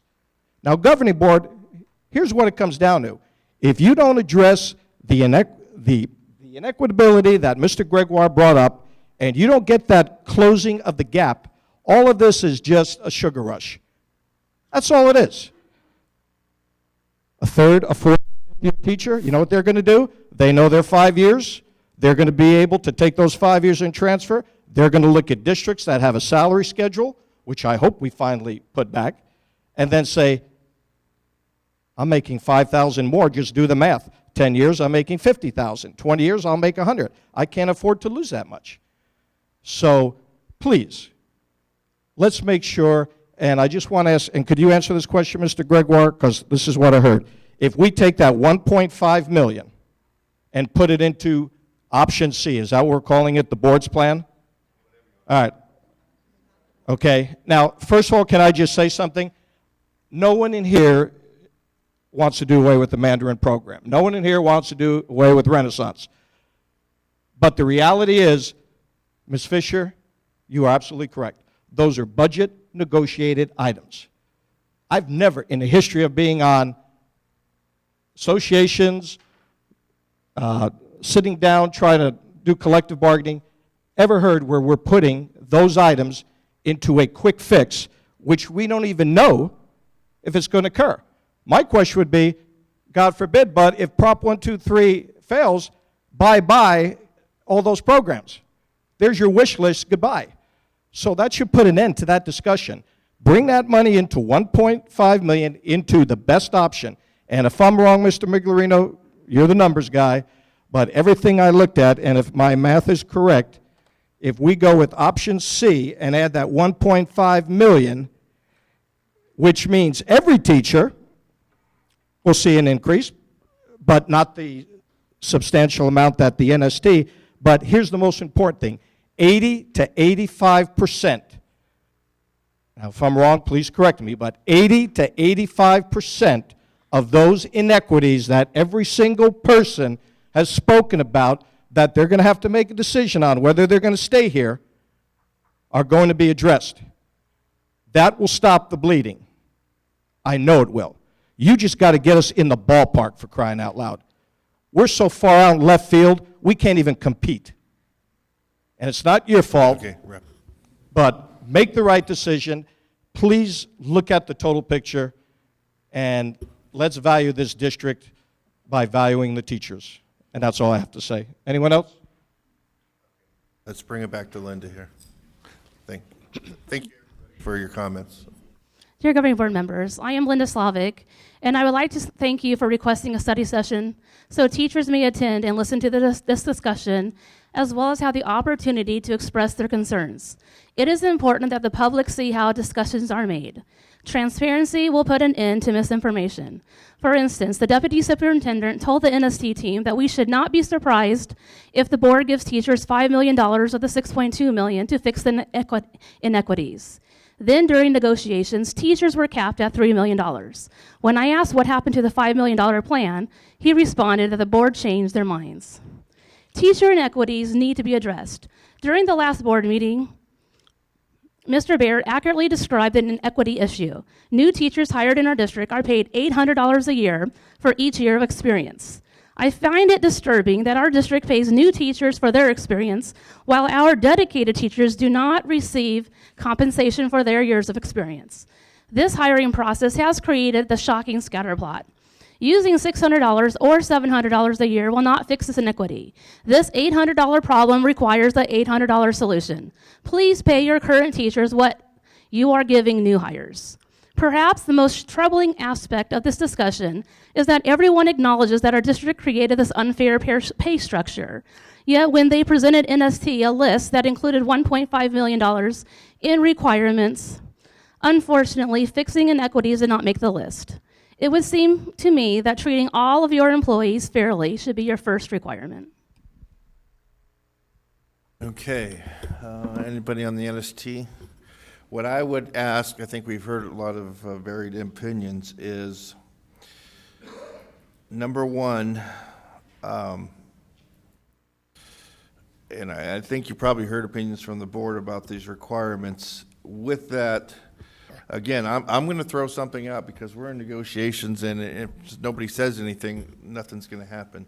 So I'm just going to suggest that we could save a couple of those programs, you know, the Bright Child maybe, because we had a couple people speak on that, and they made their point across. Or the world language, that could be an option, but then reevaluate everything else and put it in the salary, teacher salary. And this, again, let me finish. I know, Dennis, you made a good point that, hey, they're getting a little bit more, you guys should get a little bit more. But when it comes down to it, your number is at 7.4% increase, where theirs is not even going to reach that if we average everything out. So I think. Okay, again, I'm just telling you where I'm from. Let me finish my idea, then you can. Okay, so with that, you know, we talked about the current plan you have right now. The NST recommendation is $1 to fix it, $5 as a bump, because we have $500,000, as Jim said, would address the inequities, and the other 2.5 million would bump everybody. If we can get that ratio to a better ratio, I would even say $3 to fix the inequity versus $2 as a bump, or even better, because again, that's not even getting to 700. Okay, that's not getting anywhere near 700, but that goes a long way to fix those inequities. And honestly, we don't even have to throw out the number and use this formula. If we can agree on a ratio where $3 to every $2, that I think is where we can come to some number, and that using that ratio, no matter whatever that final number is for teacher salaries, we can come to a solution. So my idea would be, instead of right now the 1 to 5, to me, if we can go to a 3 to a 2, do you know what I'm understanding? Okay. Right now, let me backpedal. Right now, the NST plan that was proposed would put 2.5 million to salary bump for everybody, all teachers, regardless years, and 500,000 more would go to the inequities to try to bump those that are lower than others. Okay, so right now, I feel that's extremely weak. If we can put and using a ratio, if we have the same amount of dollars, so 3 to 2 would be putting about 1.8 million into accelerating the bump and 1.2 million into a flat rate. So it changes that ratio to where we have more fixing those inequities and less as a flat bump to everybody. Mike, before we start going back to the salary again, can we just get to our base? We have these items. They're either requirements or they're not. I don't believe they're requirements. If they were, there would be budget. But if there are certain things that are 100%, this really is, we need to find a way, like if it's the Bright Child, or if it's we need to get to our base before we talk about anything else. So can we just start with that? That's fine. The ratio works with or without. But and then when we know what we have, then we can throw numbers. Okay, let's do that. Then NST committee. She brought she brought up what I was going to bring up is I think it would be easier because we could use the tools. Okay. I mean, he has multiple of them that we could look at them and say, okay, what would be the best situation for each one of those? But I think where the problem is when we negotiated, as Linda brought up, we talked about the $1.5 million worth of requirements, and we were not. We basically had to agree to those, so we had to fit what we had in the $3 million. So when we played with the numbers and tried to come up with something equitable for everybody, that's how we came up with the 400 and the 750. We're not opposed to looking at making changes to those. I think everybody here on NST is in agreement that we can maneuver the numbers. However, I think where the problem is we don't know the dollar figure. If we had a dollar figure of what you guys were looking at, then we can, as a group, continue to work and play with the figures until we can all come to an agreement. Okay. Again, we can talk about the dollar figure now. Again, we're not going past the meeting tonight. Tonight, the board's going to vote on this. So if you guys want to deliberate, let's talk now because we're not. Go ahead, Ms. O'Rourke. President Gregoire, could we look at the tool with Mr. Miglerino's help and the currently, I guess, the current dollar number that is here is $3.177 million. And what I hear is that there needs to be an adjustment for the inequity. So how do we, I guess maybe that's what you were trying to talk to with the 3-to-2 ratio. Is that what you were saying, Mike? Yeah, again, just to break it down to understandable terms, we're spending 3.17, as you said. $500,000 of that is only to fix the inequities. The other 2.5 or 2.6 was just a flat for everybody. I want to actually, in my ideal world, I like to see those numbers flipped, but I know that's not a reality because we need to respect everybody in this room. And so I'm suggesting putting more to that end, and Jim could work his formula to that, where we'd put more towards the inequities and less towards the flat bump. Mr. Gregoire, I think, did Lisa want to talk? Or Mrs. Graham, sorry. Oh, Tricia, you go ahead.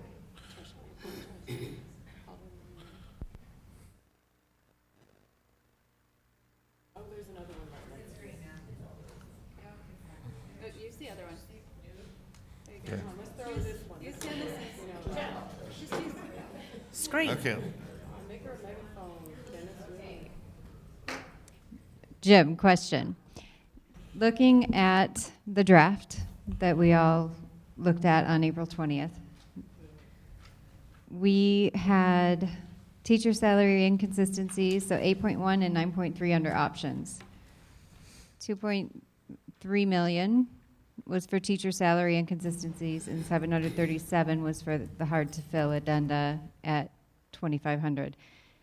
Am I mistaken that the last screen with the back to the last screen? Cool. That is now in there, correct?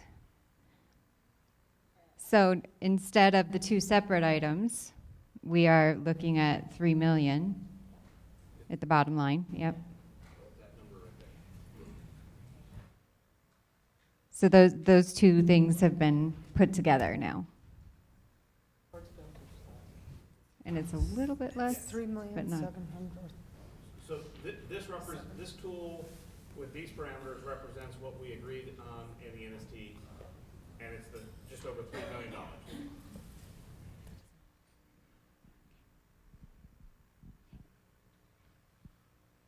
Did you just have it at 800 a year? That was the other one. You didn't. Okay. I have several of them. Just suggest numbers. Suggest numbers. to put Albacor into- was at 800 a year. The one you, yeah, that's the one. 700. Okay, I was looking at that one. So that's got the hard to fill amount It also increases from 400 to 7.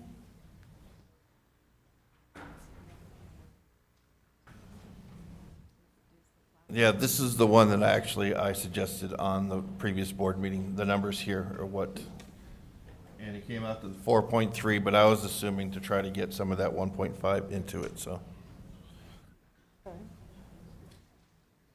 So my question is then, what in that requirements area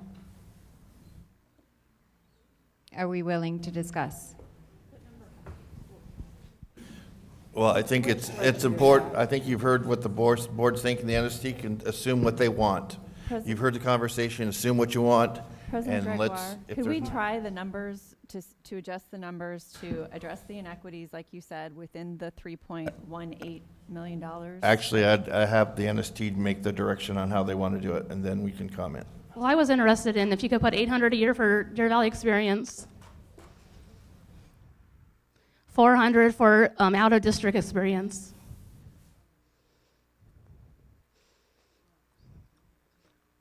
And then reduce the hard to fill to $2,000. The SPED teachers that I talked to rather have the $2,000 and have more money put in per year. And then I just want to see what it looks like at a flat rate of 0. Thank you. Okay. And again, consider right now the NST is convening. You guys need to talk about what was previously and where you feel comfortable. But again, we'd like you to kind of manipulate this, and then the board will comment after you're done. This plan. Can we see the scatter plot before you change anything? Sorry, Maria. That's fine. Let's leave it.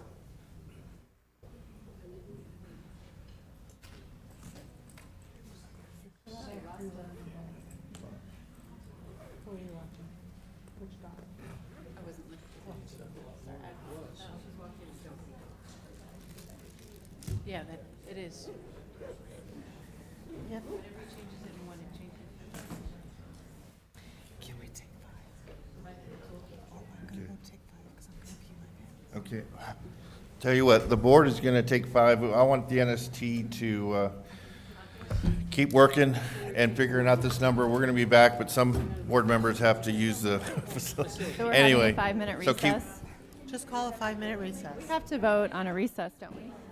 We can take a recess, or we'll take a vote on the recess. Make a motion. I move to recess for 5 minutes. I'll second it. All those in favor say aye. Aye. Okay. 5 minutes.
here's, All that did was get us back to ground level. here's what I'm looking at. But I don't. I mean, you know what? Pick a zero. Somebody put it out We there need because to we'll put be here something until out we'll be out here until freaking all night night. long. So I don't care.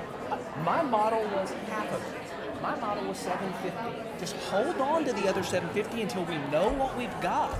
But if that's politically suicidal, Okay, well, what does it look like? the only other way to do it would be to come in here and grab these guarantees. Grab that one, that one, that one, and that one. I've already got them here. Okay, so you want to hold 750. So I would say 750. Hold back the $1 million. 750 puts us at 380. If we hold back 750 to consider those later, that gives us 382. Or rather than that, just say add 750 in. Take your 3.1, add 750 in, and let's work off that. Or let's. Tell me what you want me to withhold so I can throw the damn number to see where it's at.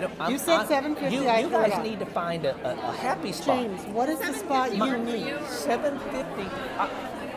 It gives us a fighting chance. If 1, 2, 3 doesn't pass, we're anyway. Okay, so if we hold in 750, we're not going to discuss those. We're not going to talk about them. 750 is to work towards coverage. I would, and we ensure that that's already included. happening. I know, but they're wigging out, so somebody's got to say it. I will if you're fine. Are you fine with 750? I would say we absolutely. Just are you we fine will- with 750? Yes. Thank you. Yes. That's all Now I gotta find the other 750 somewhere, but. Okay, everybody, let's see if we can't find our seats. I have a comment right away, please. Okay. Because we.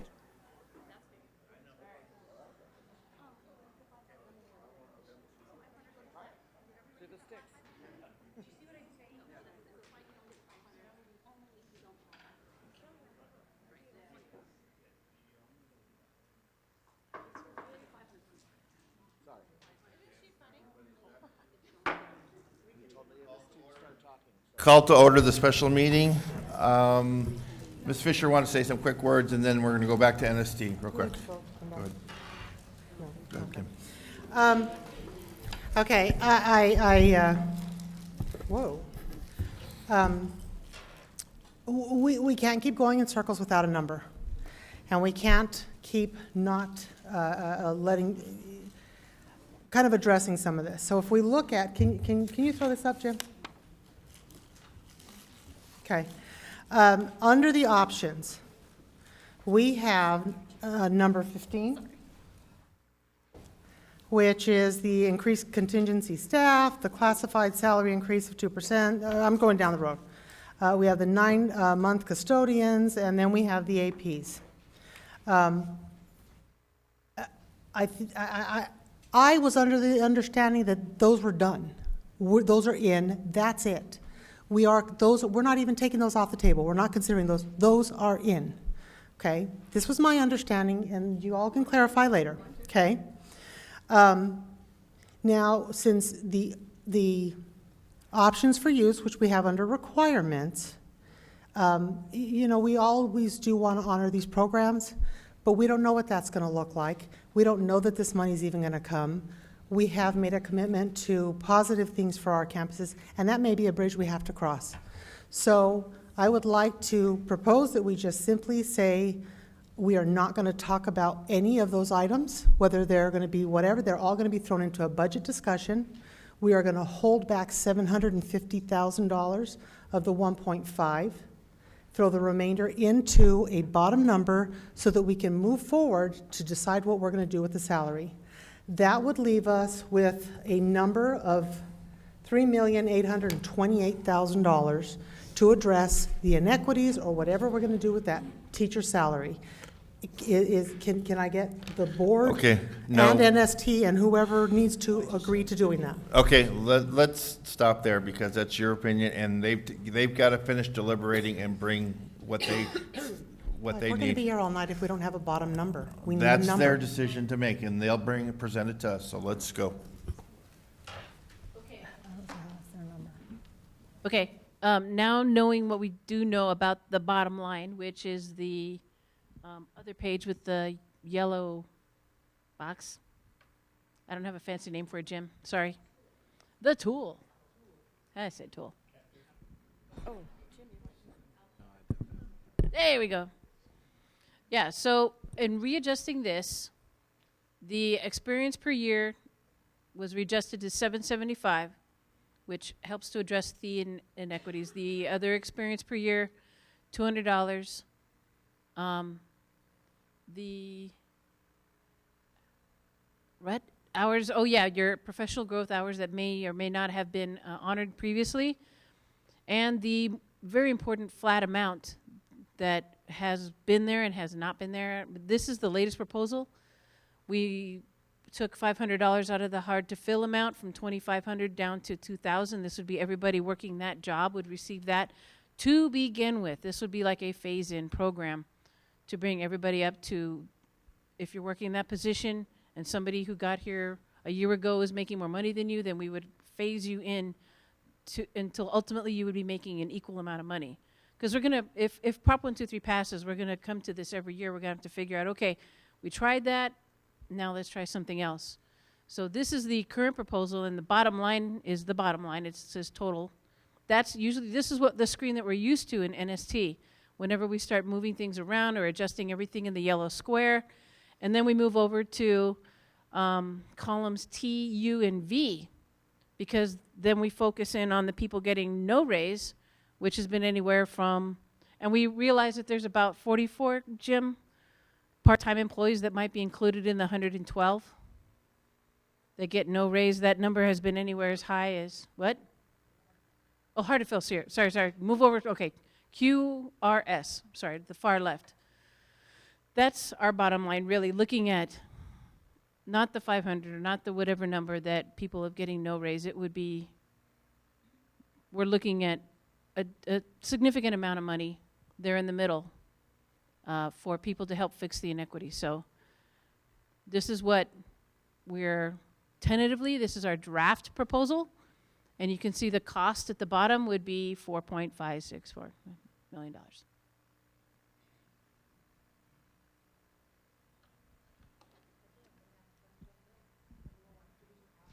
Yeah, that it's all about the bottom line. We need to know what number at the bottom. Right. Come to the amount of what money we have. Okay. Mrs. Fisher suggested only using half. My opinion, we can use it all. Again, this is what their recommendation is, and that's the number they brought up. If other board members want to chime in on that, and this is the last time we're going to go back to revisit it. After that, they're going to take our message and maybe change that or not. But I would ask the other board members what they feel they need there, and then NST is going to take it back, and then they're going to make a final recommendation, and then we're going to go to our next meeting, okay? So Ms. Fisher, her opinion on this was $750,000 of the 1,500 to be used for the salaries. 1.5 million. Of the one, you want to use the whole 1.5? No, 750 is Okay. half of the 1.5 million. Okay, It's just- I'm again, so I'm gonna, I don't think we should limit it, and Mr. Bear.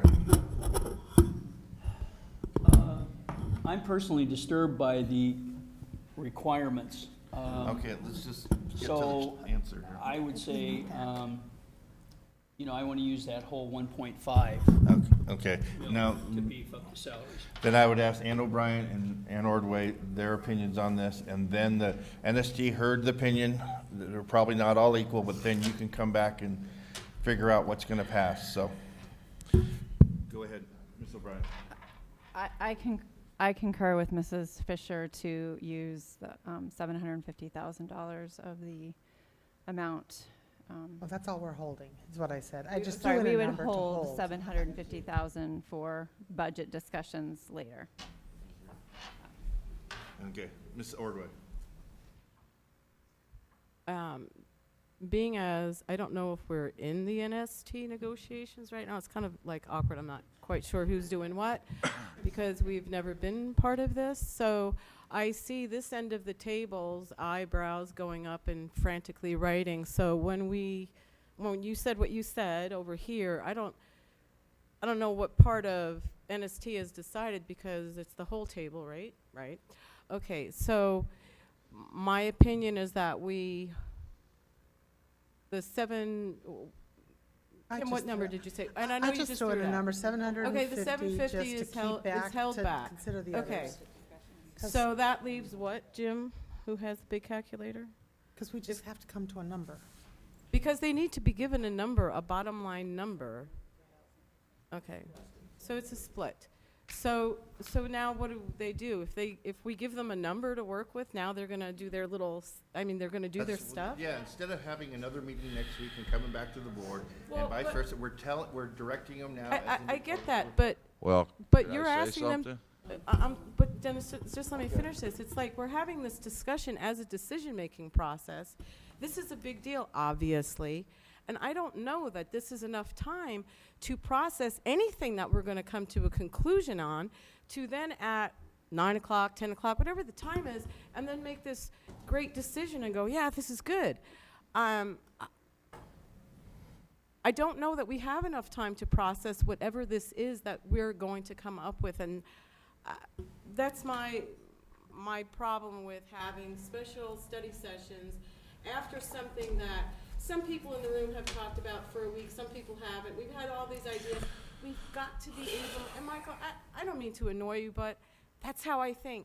I need information, and I need to be able to digest it and see what the intended consequences are going to be.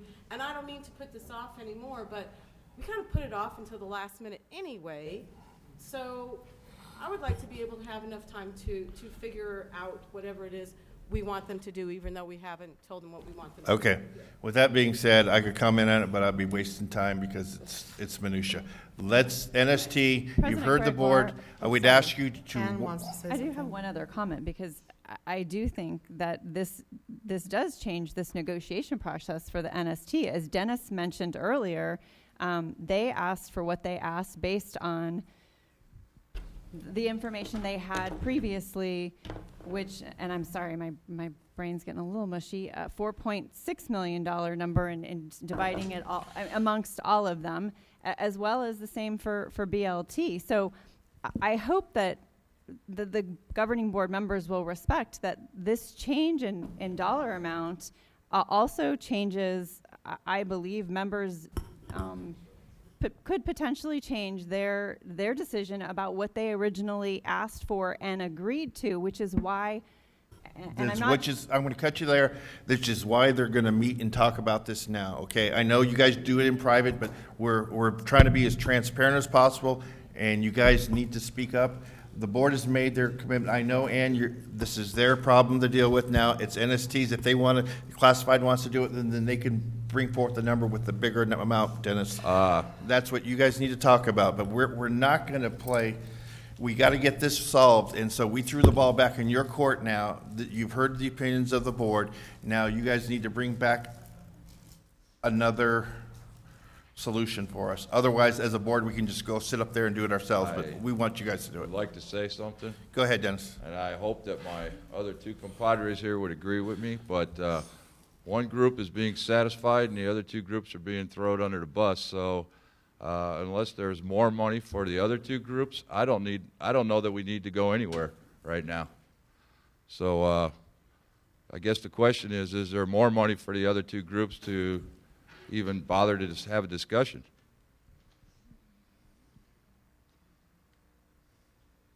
You guys, you have the ball. My name is Steve Lund. I'm a classified member, president of DVESPA.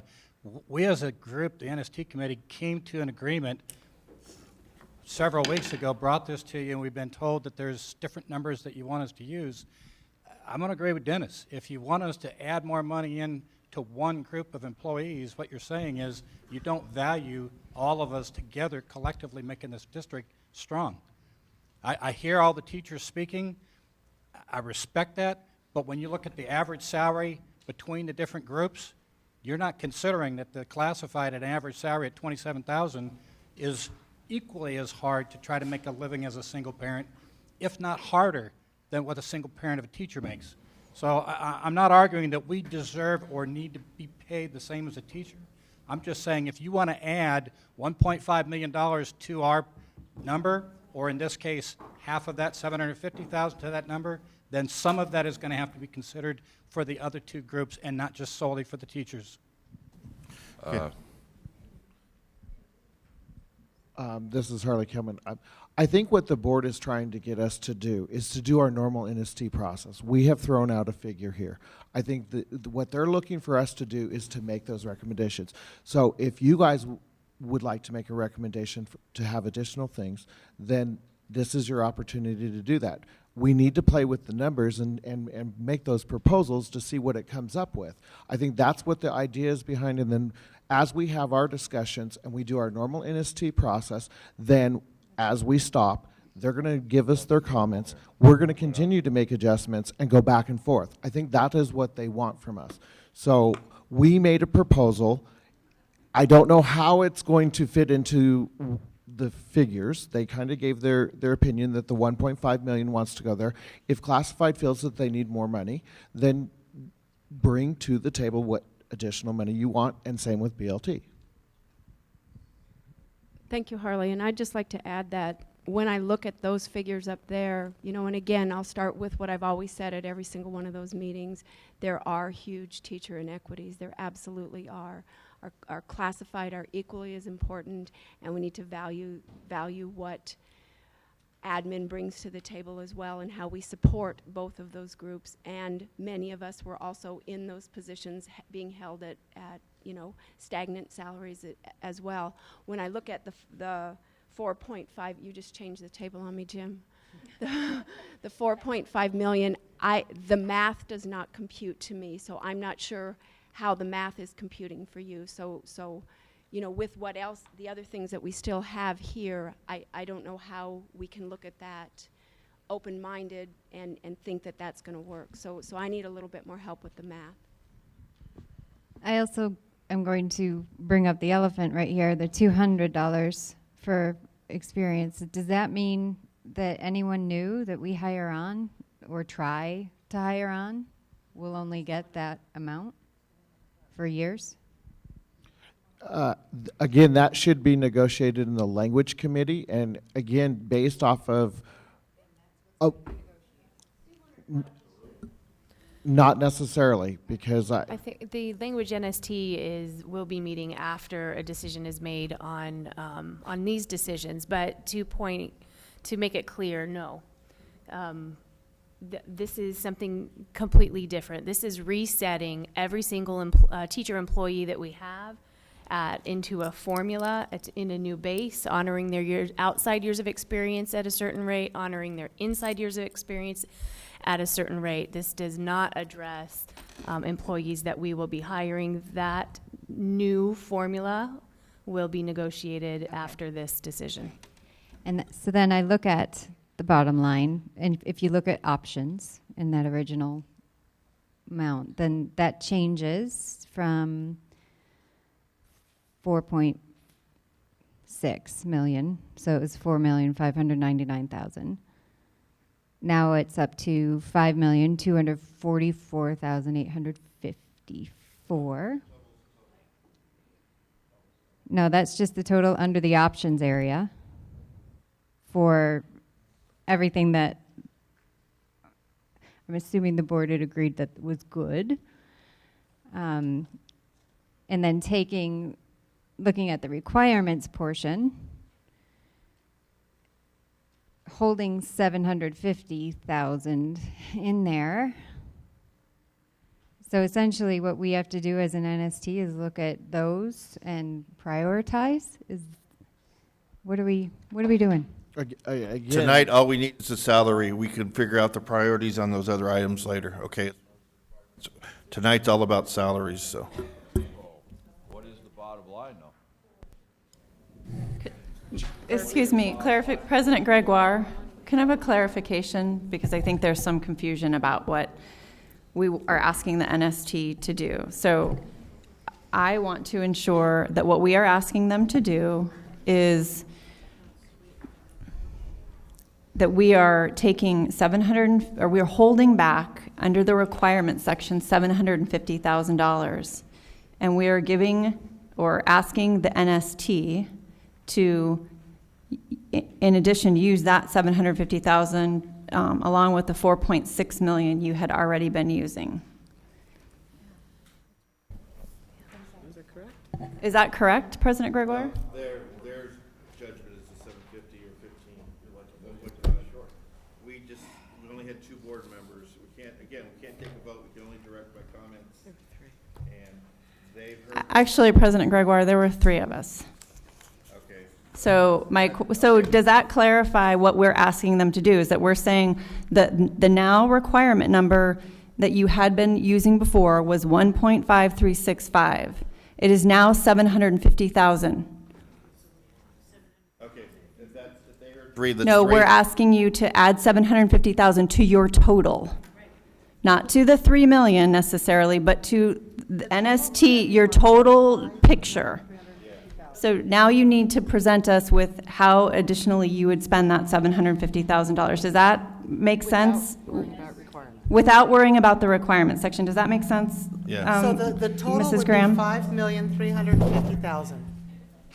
Yeah, again, exactly what you said. We're worried, we're gonna add 750 to the options 8, 1 through 60. And as far as the requirement, don't worry about which is. That's negotiations. We'll talk about that later some other day, but we're worried about the rest of the items, So which the- includes yours, Dennis, too. But at the same time, if you take the 700 and some thousand, which is needed for the teachers' part of the thing, rough numbers off the top of my head, we're $1.3 million short to meet the needs of the other 2 groups. Maybe $1.4 million, I don't know, I don't have a calculator.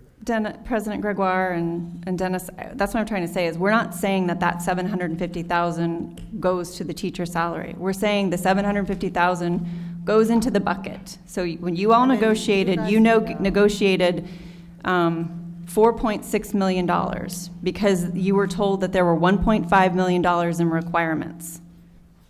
So now we're still there is dealing with Band-Aids? Now there's dealing, well. No.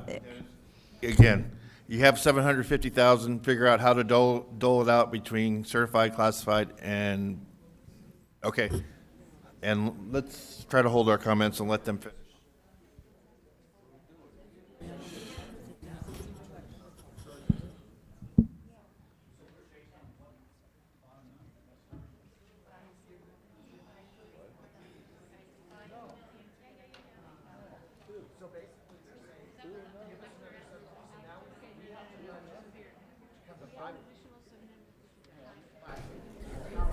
I know what you're going to add. President. Okay, we have a great idea, guys. If you want to go into another room and talk, but we're going to recess for 10 minutes. No. We'll walk away, you guys talk. President Okay. Gregoire, I move for a 15-minute recess. What do you want, 30 minutes? 30 minutes. What do you want, half hour, 15 minutes? 20 Tell me what you need. Okay, we're going to go 15-minute recess. You guys keep working. We're going to take, if you guys want to go, it's up to you, wherever you want to do it. So, And vote. all those in favor say aye. Aye. Aye. Didn't we stick it to the parents a while ago? Those parking fees and additional student participation fees? So, but that didn't come in to take care of that for the parents, did it? Yep, we did. But we don't give that back, do we? We don't.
Ron, we're in. Ron. Yeah, it is.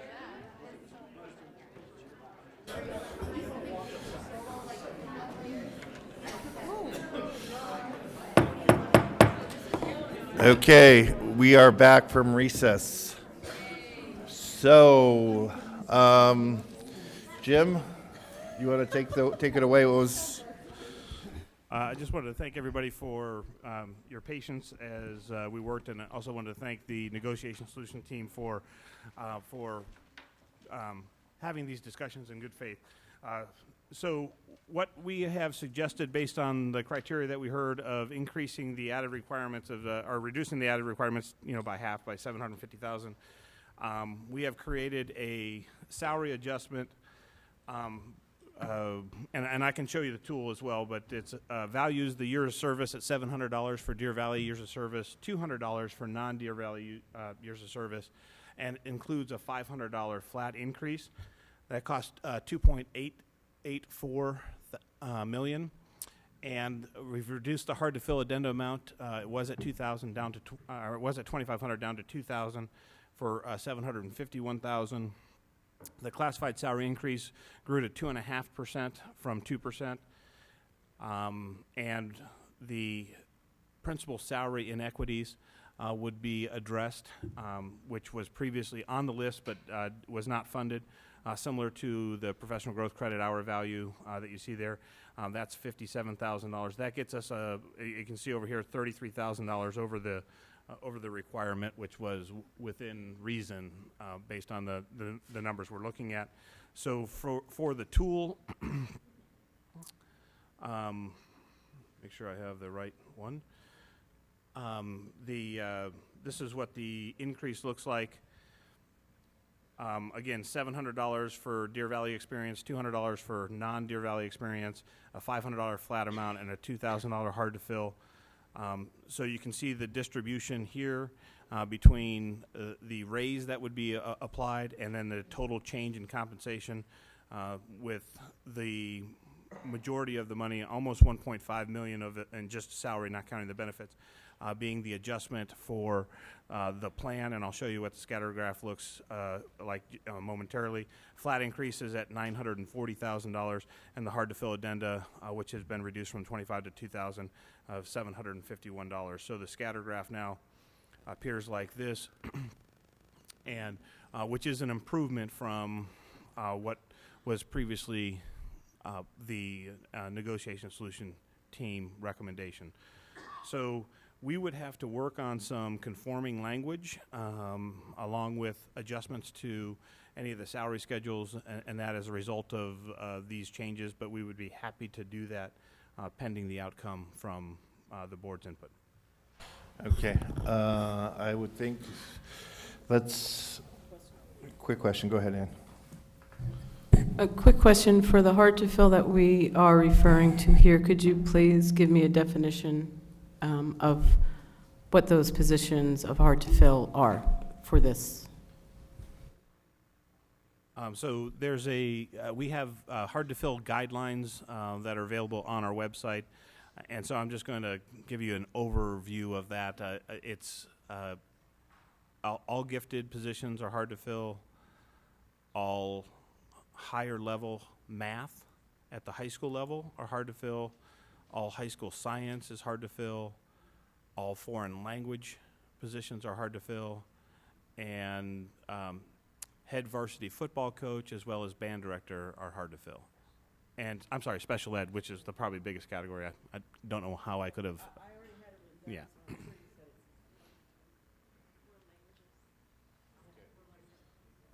Any other questions? We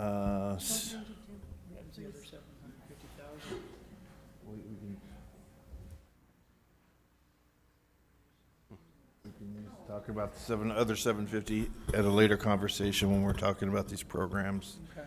I think right now that I think the NST did an awesome job.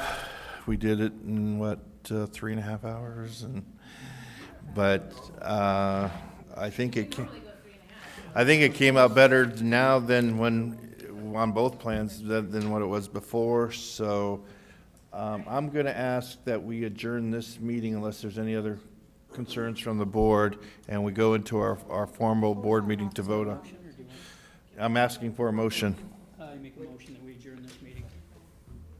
Go ahead. Fisher had a question. Okay. No, I'm just asking. No, I asked. I didn't key it fast enough. Okay. 57, I just didn't key it fast enough, sorry. Jim, can you make sure we have at least I myself have a copy of this new stuff before we leave the building tonight? Kim, can you? Yeah. We all need it. Yeah. Okay, last comments, Maria.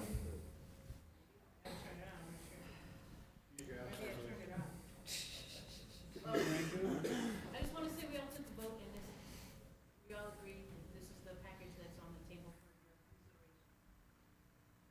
for your consideration. Everybody's good with this one? Dennis, are all good? Hey, thank you guys for. You can live with it. Well, I'm sure Hey, it goes all the way around. I appreciate you guys doing this and the pressure being on and be able to work together and get this done. That's pretty awesome. And I think, again, I'm gonna entertain a motion to adjourn this, and then we'll go into our. Motion to adjourn. Second. All those in favor say aye. Aye. Aye. We're gonna go sit up there to make this formal, so don't take it personal.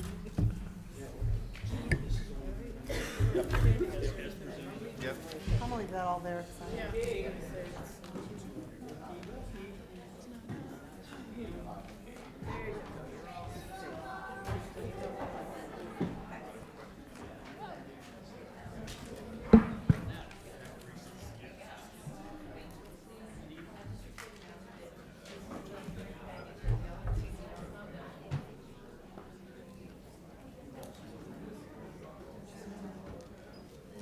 Okay, I'd like to call to order the regular meeting of the governing board. Roll call, everyone is present. Can I get a motion to adopt the agenda? So moved. Oh, no. Do I have a second? Second. Second. All those in favor say aye. Aye. Aye. Okay, we have two action items. First one is approve the fiscal year 17 salary recommendation. Can I have a motion? Motion to approve the fiscal year 17 salary recommendation. Do I have a second? Second. Jim, can you briefly summarize what we're voting on? President Gregoire, members of the board, Dr. Weidenheimer. So the salary recommendation will include, and I'm working as fast as I can, and I'm going to confess my typing skills are not that great. So it'll be the language in which there will be an adjustment to the certified salaries based on a starting salary of $35,100, valuing Deer Valley years of service at $700 per year of service, valuing non-Deer Valley years of service at $200 per year, leaving professional growth earned after a higher date set at the $50 value, and establishing a minimum flat base raise of $500, which would be prorated by FTE. It further establishes a hard-to-fill addenda by position at $2,000 per position for the certified group. The classified would get an additional 2.5% increase. We didn't talk about this, but we'll leave the 1% on the base salary, looking for no opposition for that. So. And then we'll have to do some conforming language to change the administrative exempt group salaries to just to address the principal inequities that was shown on the list. So back to this list here. So the salary recommendation includes, I'll highlight the items that will be shown in here. So here,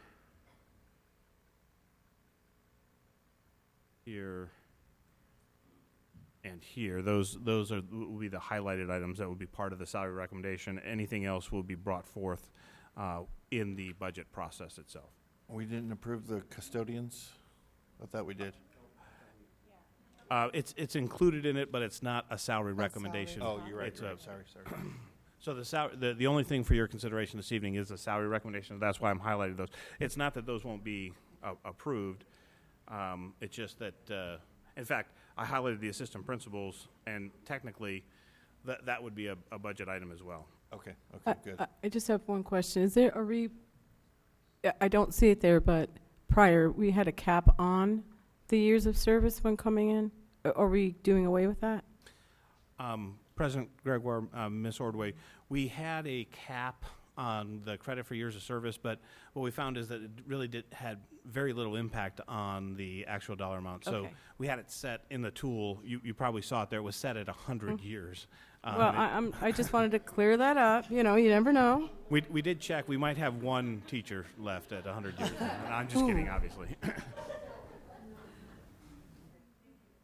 Okay, and just for clarification's sake, that 500 bump per, is that in addition if somebody's already getting a bump, or is that in lieu of somebody who didn't?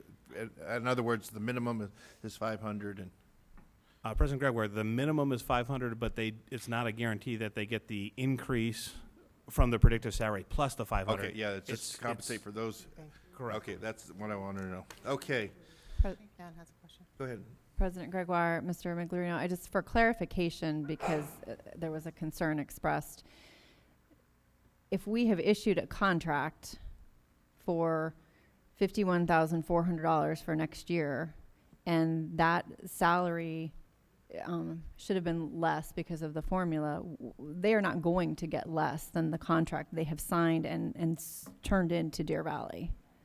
President Gregoire, Ms. O'Brien, that's correct. The tool did what we call held everybody harmless at their current contract rate that we provided. So they would not receive a reduction in their contract.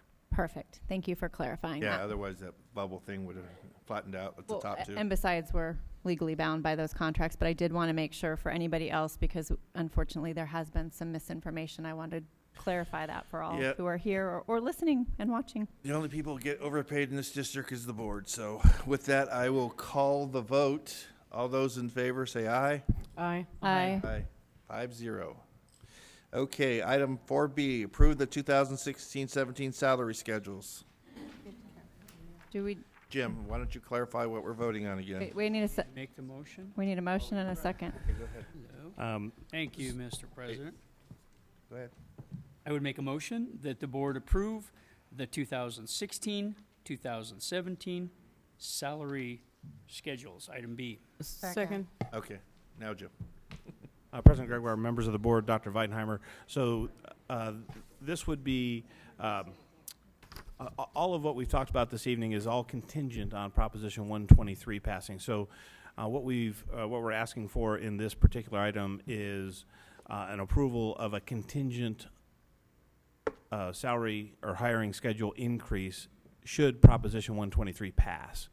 And so we're really asking you to approve two salary schedules, one without Proposition 123 passing, which has the new base amount for example, for the teachers at $35,100, and just using that as an for example.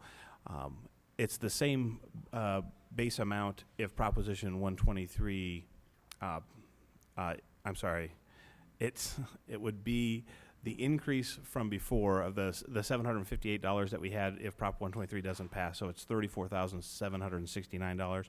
It's $35,100 if Prop 123 passes on the teacher side, using that as an example. So the only schedule that doesn't change as a result of Proposition 123 would be the admin exempt schedule, because there's no raise there. There's just an adjustment to principal salaries. So it's those amounts are not changing. So it's you're approving essentially 5 salary schedules, because there are 3 salary schedules in both options. There's an admin exempt schedule, there's a teacher and other professionals schedule, and then there's a classified schedule. The classified and teacher and other professional schedules are the additional 2 that you're approving contingent on Prop 123 passing. Okay, so, and again, we don't have something in front of us to review, so I want to make abundantly clear. So if it doesn't pass, the starting salary would move from $34,011 to $34,768. I apologize. I thought that we had that carried over from the prior meeting. That's my error. And yes, so that would be the salary amount. Okay. I can pull that up so you can see it. Okay, let's I got- review yeah, I got it. I just another- want to make another it tool for abundantly that. clear. Everybody knows what we're doing here.